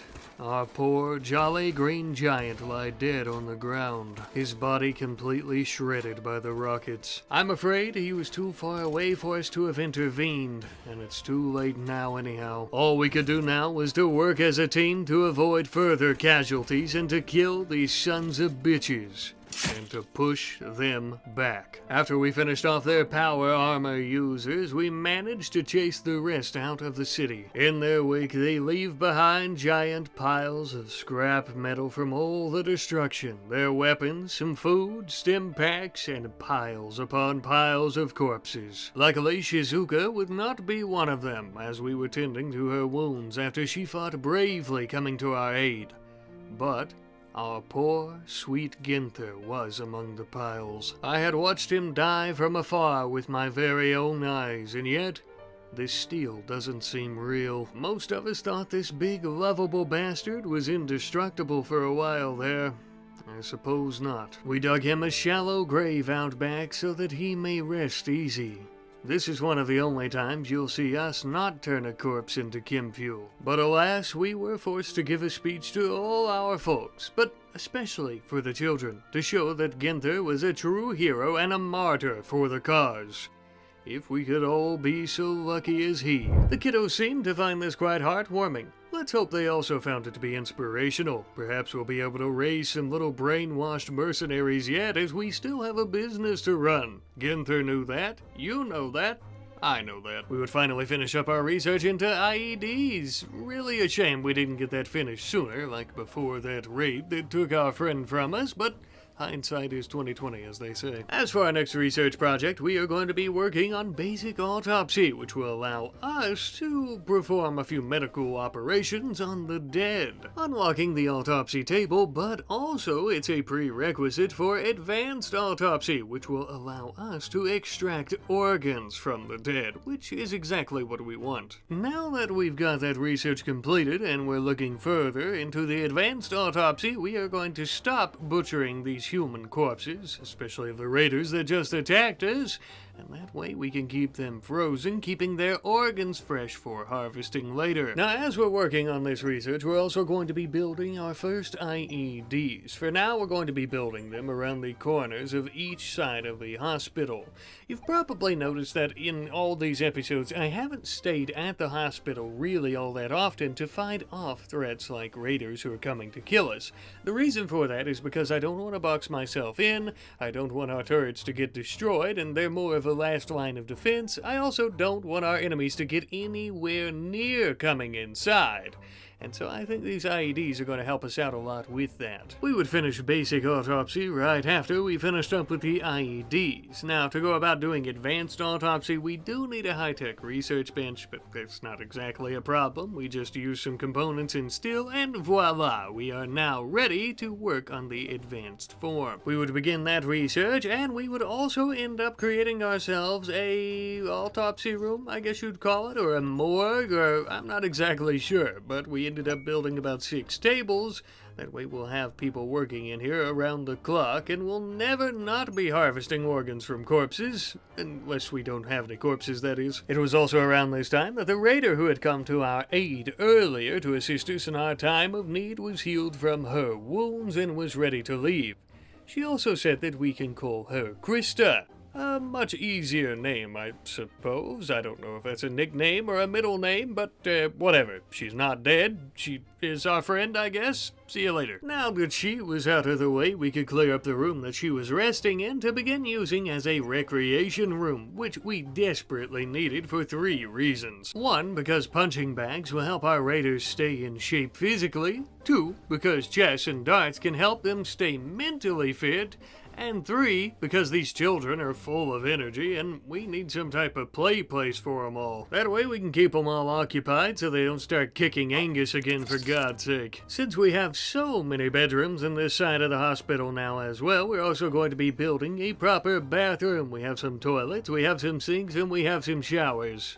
That's about all. Not much going on there, I'd say. It will make everyone a bit more effective and efficient, though. That way they don't have to travel across the entire building just to go potty. We would also end up finishing our advanced autopsy research after this. Absolutely perfect. And we would waste 0 time starting to harvest the organs from all these cadavers that we have in storage. Ah, to think, my God, all of the organs that we were missing out on. This is the way of the future, my friends, the way of fortune. Thanks to all the corpses that we had and all of the squishy organs that they had, we very, very quickly filled up all of our storage. So much, in fact, that I think we're gonna have to build more, no joke. Take a good look, kid, take a little gander. We are about to be rich. And the best part is, nobody can stop us.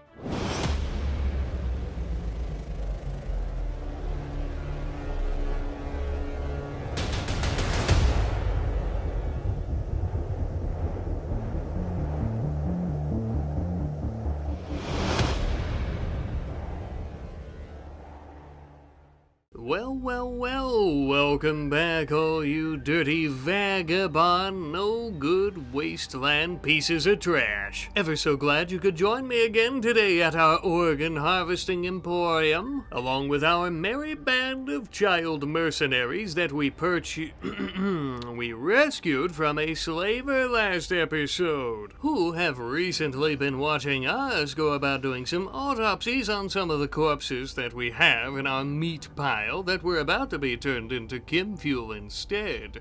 That way we can sell all the organs off. You already know this, but I only reiterate this today to remind you that we currently have a lot of organs that are sitting out on the table, no pun intended. I do mean this quite literally, as they are stacked up on our shelves to the absolute limit. So, some of our fine folks like Monovine today with their backpacks are going to be hauling a lot of them off for trade. Initially, we're going to be sending this little trading party towards the south, as that is where we're going to be doing a lot of business this episode. Recently, we've been trading a lot with the northern settlements, and I don't want anyone to feel left out. I also want to make sure that I'm making as much caps as humanly possible, and so, because of that, this trade mission is going to take quite some time. But in the meantime, as as they are going about traveling back towards the north to do more trading, we ended up having one of our settlements getting attacked. One of our raider settlements, that is.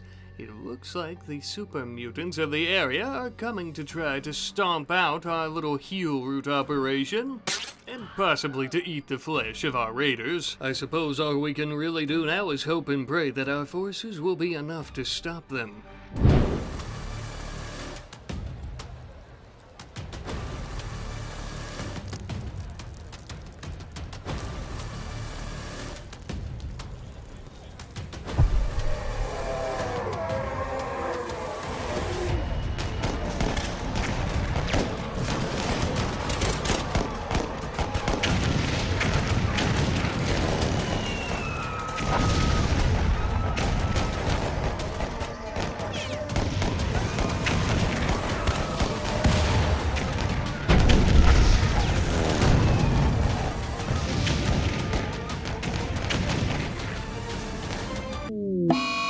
Darn it. Well, that's not good. It looks like we've lost our heel root farm, which sucks. A lot of dead raiders, too. More money we have to shill out to rebuild and rehire, but we'll do that. Realistically, the heel root farm is probably the cheapest part, with it only costing about 250 caps to set back up.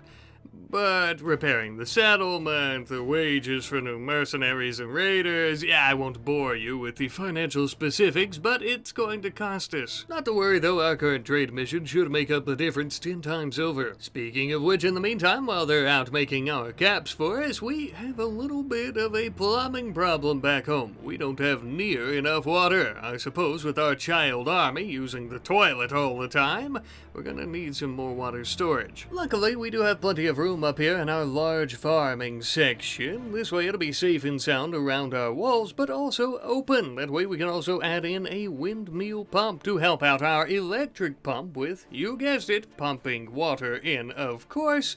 And this should take care of our little plumbing issue. More so, we have so much water stored, we're also going to be building some irrigation sprinklers. Now, the reason for this, of course, as you could imagine, trying to grow crops on polluted soil like this and radioactive soil, they're kinda slow, and they often die off, so giving them extra water is really the least that we could do to take care of them and ensure that they're growing as fast as possible, and also as efficiently. A couple days later, and it would appear that our little trading caravan has finally returned home, not only with plenty of caps, but also a lot of other different items. We're talking weapons, we're talking alcohol, we're talking, well, really a little bit of everything, I'd say. We had ended up purchasing some pre-war statues and pottery, as well as other things to spruce the place up here. We have all this money. I don't see why we shouldn't be trying to live in luxury at the very least. Or luxury given the circumstances of the world. We also purchased quite a few other things, most notably an exosuit frame and a stealth boy. Bits and pieces of combat armor, new weapons like assault rifles, swarm mortar shells, and even a fat man. They also bought up plenty of uranium moonshine to keep our pint-sized mercenaries sharp as a tack. Oh, come on, I know they're children, but if we don't let them drink some moonshine, how are they going to kill the pain of murdering so many people at such a young age? Do you even hear how ridiculous you sound? Speaking of which, though, while they're drinking their moonshine and enjoying some nice tinned sausage or meatloaf or whatever that crap is supposed to be, we are going to have a nice dining room for them to enjoy, staring at statues with their mouths full of cram while listening to the local radio. You can't beat that. And obviously the extremely nice bed is going to be given to Elias. He is such a hard-working leader, a true entrepreneur. You know, I think this might be the first real bed I've slept on since before my vault community exiled me for my inhumane practices. Well, they may have kicked me out, but look at me now. It pays to be a devious, rich bastard in the wasteland. God, it feels good to be king. King of the organs. We would end up giving young Morticia the digipad. It's kinda like a Pip-Boy, except instead of on your wrist, you wear it like a belt. It will assist her with aiming and shooting, and it also gives her a bit of entertainment because, well, she is still a young little lady who likes to play games and things like that.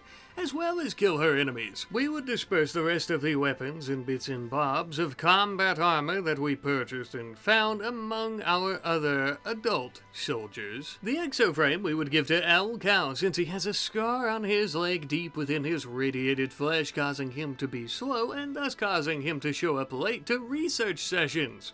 Now with this, his speed shall increase, and he'll be able to research much quicker as well. Not because he's smart or anything, but because he'll show up on time. You get it. For our toughest soldier, Monovine, we have given her the Stealth Boy because the only thing more dangerous and scary than a bloodthirsty raider is a bloodthirsty raider that is invisible and is going to beat your brains out and kill you. Thanks to those reinforced barrels that we purchased, we can also finally create ourselves a mortar as well as a security fence with barbed wire on top to keep any enemies out of this section. Finally, when raiders start coming, we'll be able to defend ourselves from a good distance away, assuming they hold still long enough to get hit by mortar shells. As for the Fat Man, I thought nobody would be better at wielding it than myself, of course, so, you know, I took it. We also had a bionic leg that we were installing on Justin. Now, this could have been what we gave to El Cow, but to be honest with you, El Cow's not really involved in combat that often, and I just didn't think it would be all that fitting for him.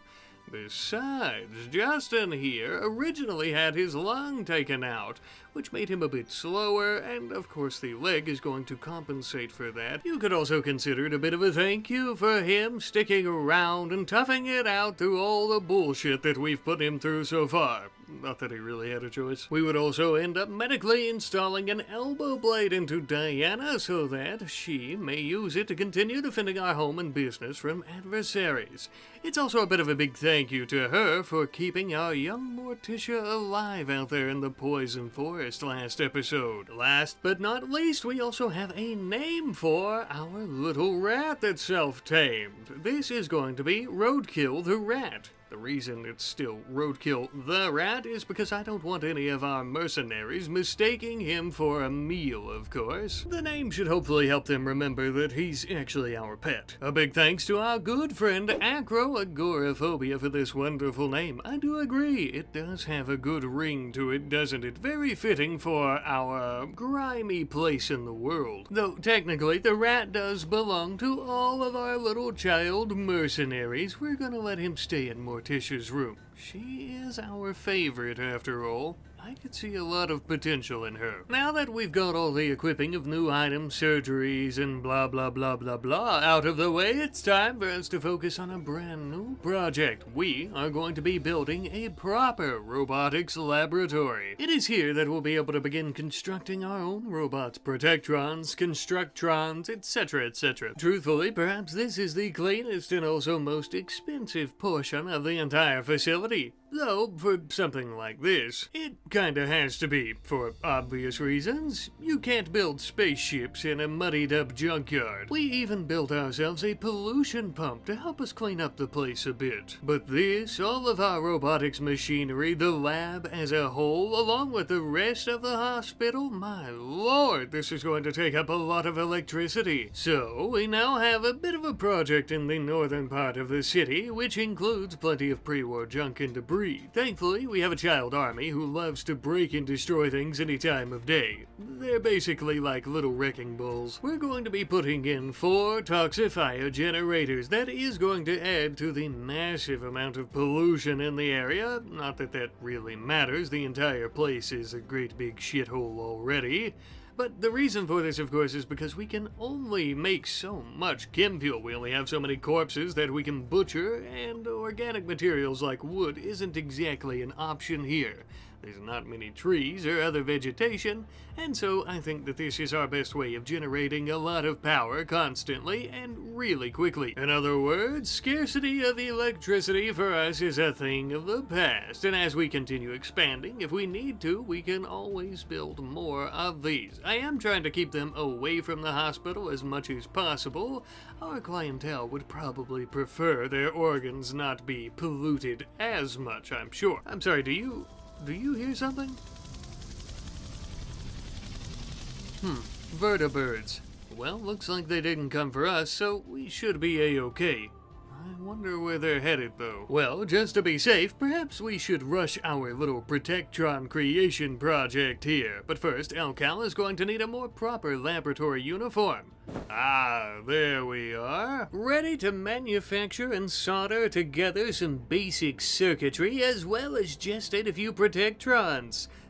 Oh shit. Damn dirty super mutants. The same that attacked our heel root farm. Well, I've got news for you, you big green bastards. We won't be so easily taken out. Thankfully for us, these enemies aren't exactly the most intelligent of the sort, and so they would step on many of our IEDs that we built last episode. Not so lucky for us, though, they also walk off explosions as if they're BB guns. The plan here was to barricade ourselves within the hospital hallway as our turrets would distract them, and eventually we would jump out and attack them.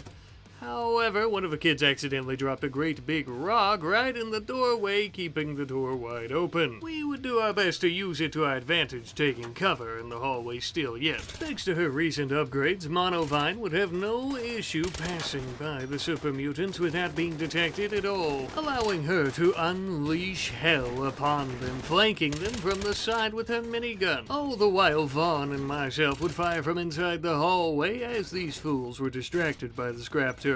After killing several of their members, Monovine would finally come in to make the last final blow.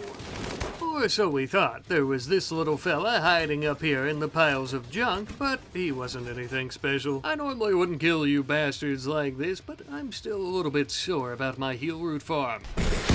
Alright then, I think that settles that. Good aim out there, Angus. Let's hope that you and the kiddos, unlike me, miss the vital, marketable parts of their internals. As bad as I hate to have to face off against super mutants and their grotesque faces and bodies as they look like mangled up bubblegum on rare occasion, I really don't mind harvesting their organs and selling them off for trade. You'd be surprised just how similar a normal human's and a mutated human's organs really are. People can barely tell the difference, which I'm sure I don't have to explain is great for us. Cha-ching! And I must say that super mutants make for the best fuel source. They have such large muscles as well as such big bones. The chem fuel that we get from them is it's so potent. And there's so much of it. Sure, we have our toxifier generators, but we're also using our chem fuel ones still, so this part of the process is still very crucial. We've gotten quite a bit of organs from this little raid as well. So much, in fact, that we actually had to build yet another storage facility specifically for all the organs that we're getting apart from the one we already had.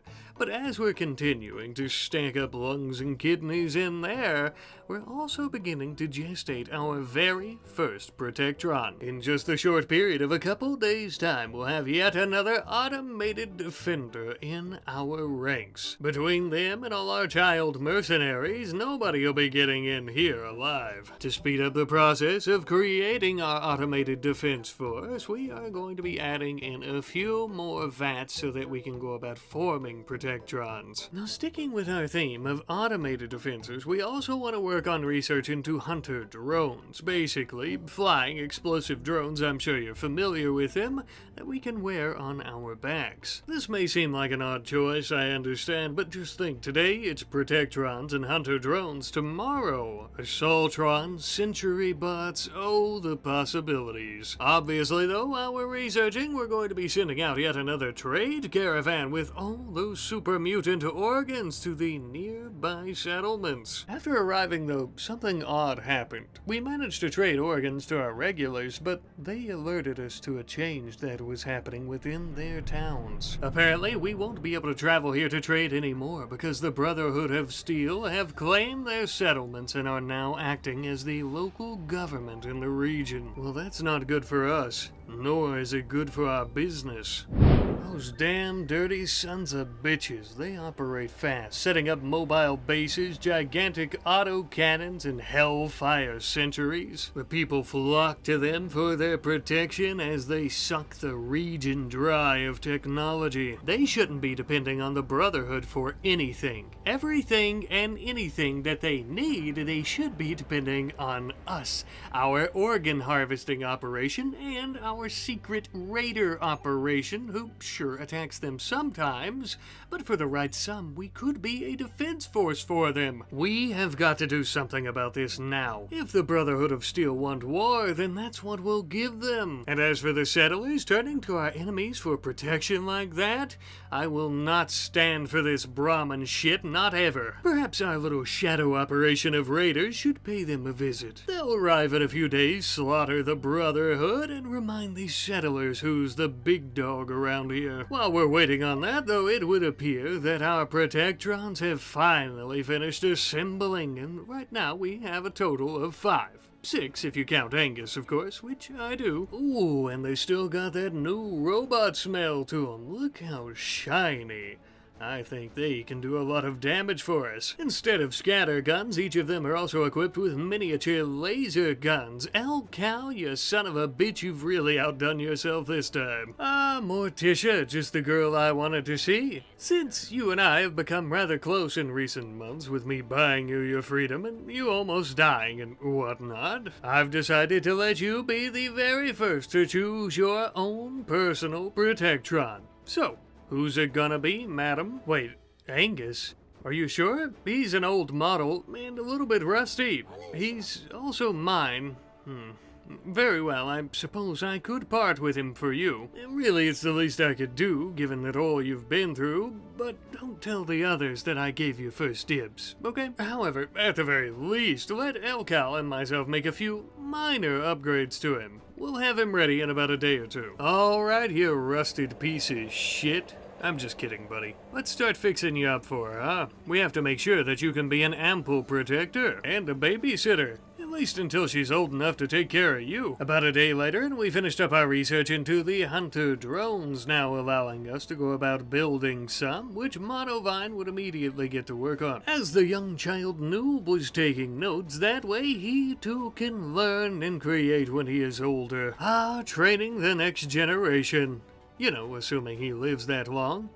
Because, well, he and a few of our other child soldiers are going to be wearing these explosive packs. Because really the only thing scarier than a child soldier is a child soldier with a bomb on their back. My legal counsel has advised me to express that this is simply a joke. Please don't demonetize me. Anywho, it's been several days. Perhaps we should take a look at our raiders and how they're doing against the Brotherhood of Steel. No doubt they've slaughtered them all. Oh, shit. Well, I think it goes without saying, but that's rather disappointing. We are starting to really get out of pocket with trying to hire raiders. I really thought that they would at least be able to kill more than one of them. The Brotherhood might be tougher than anticipated. Well, you know what they say, if you want something done right, you gotta do it yourself. I suppose it's going to be up to us to start liberating and conquering these settlements, eh?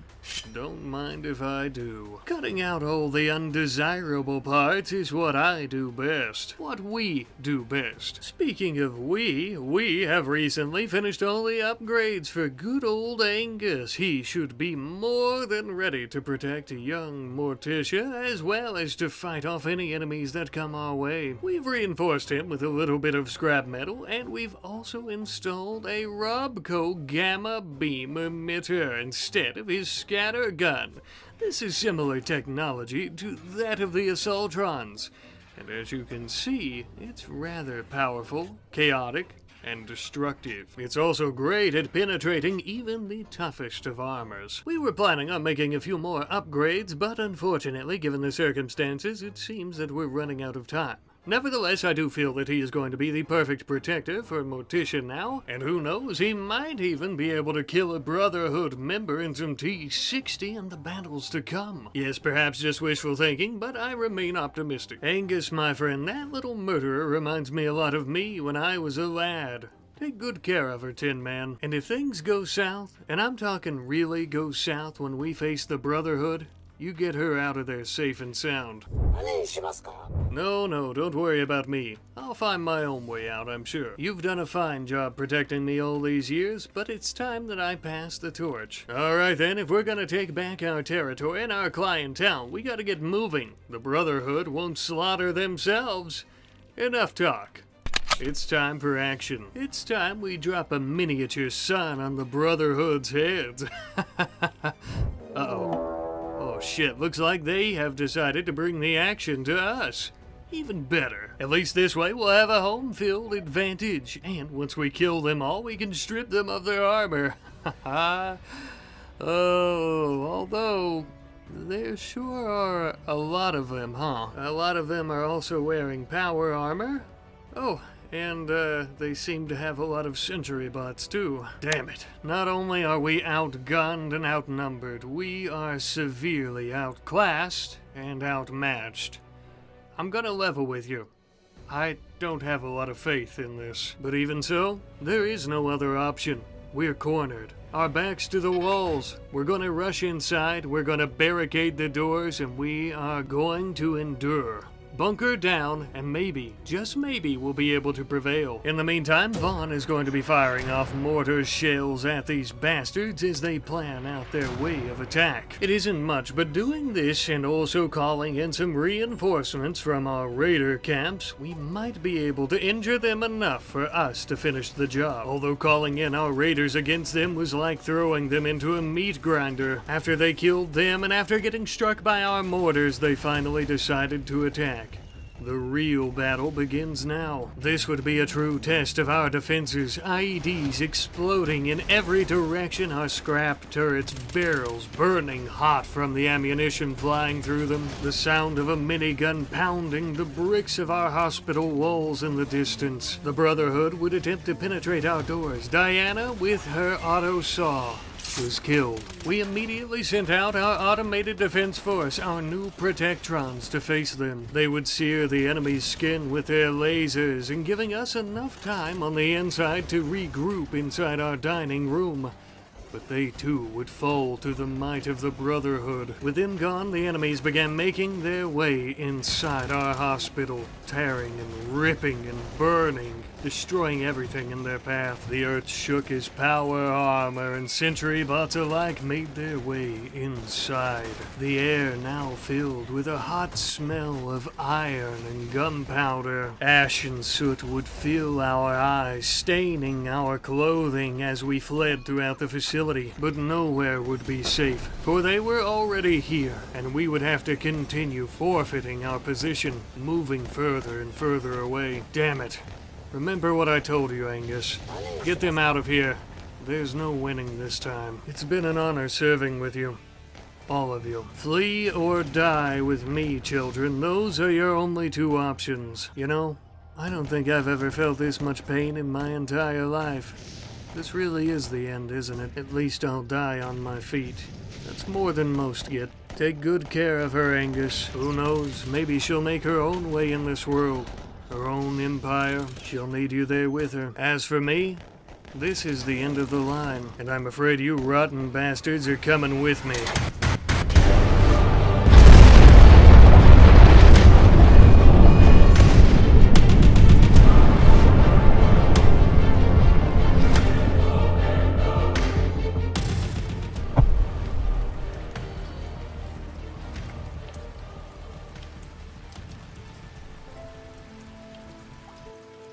Godspeed, you three.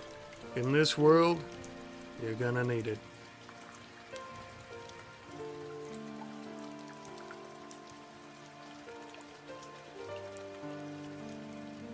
You know, I never was much of a good person. I suppose this is the outcome I expected. Just not so soon. But the wasteland has a funny way of working, huh? I gotta tell you, I'm awful proud of what we built here. Our hospital?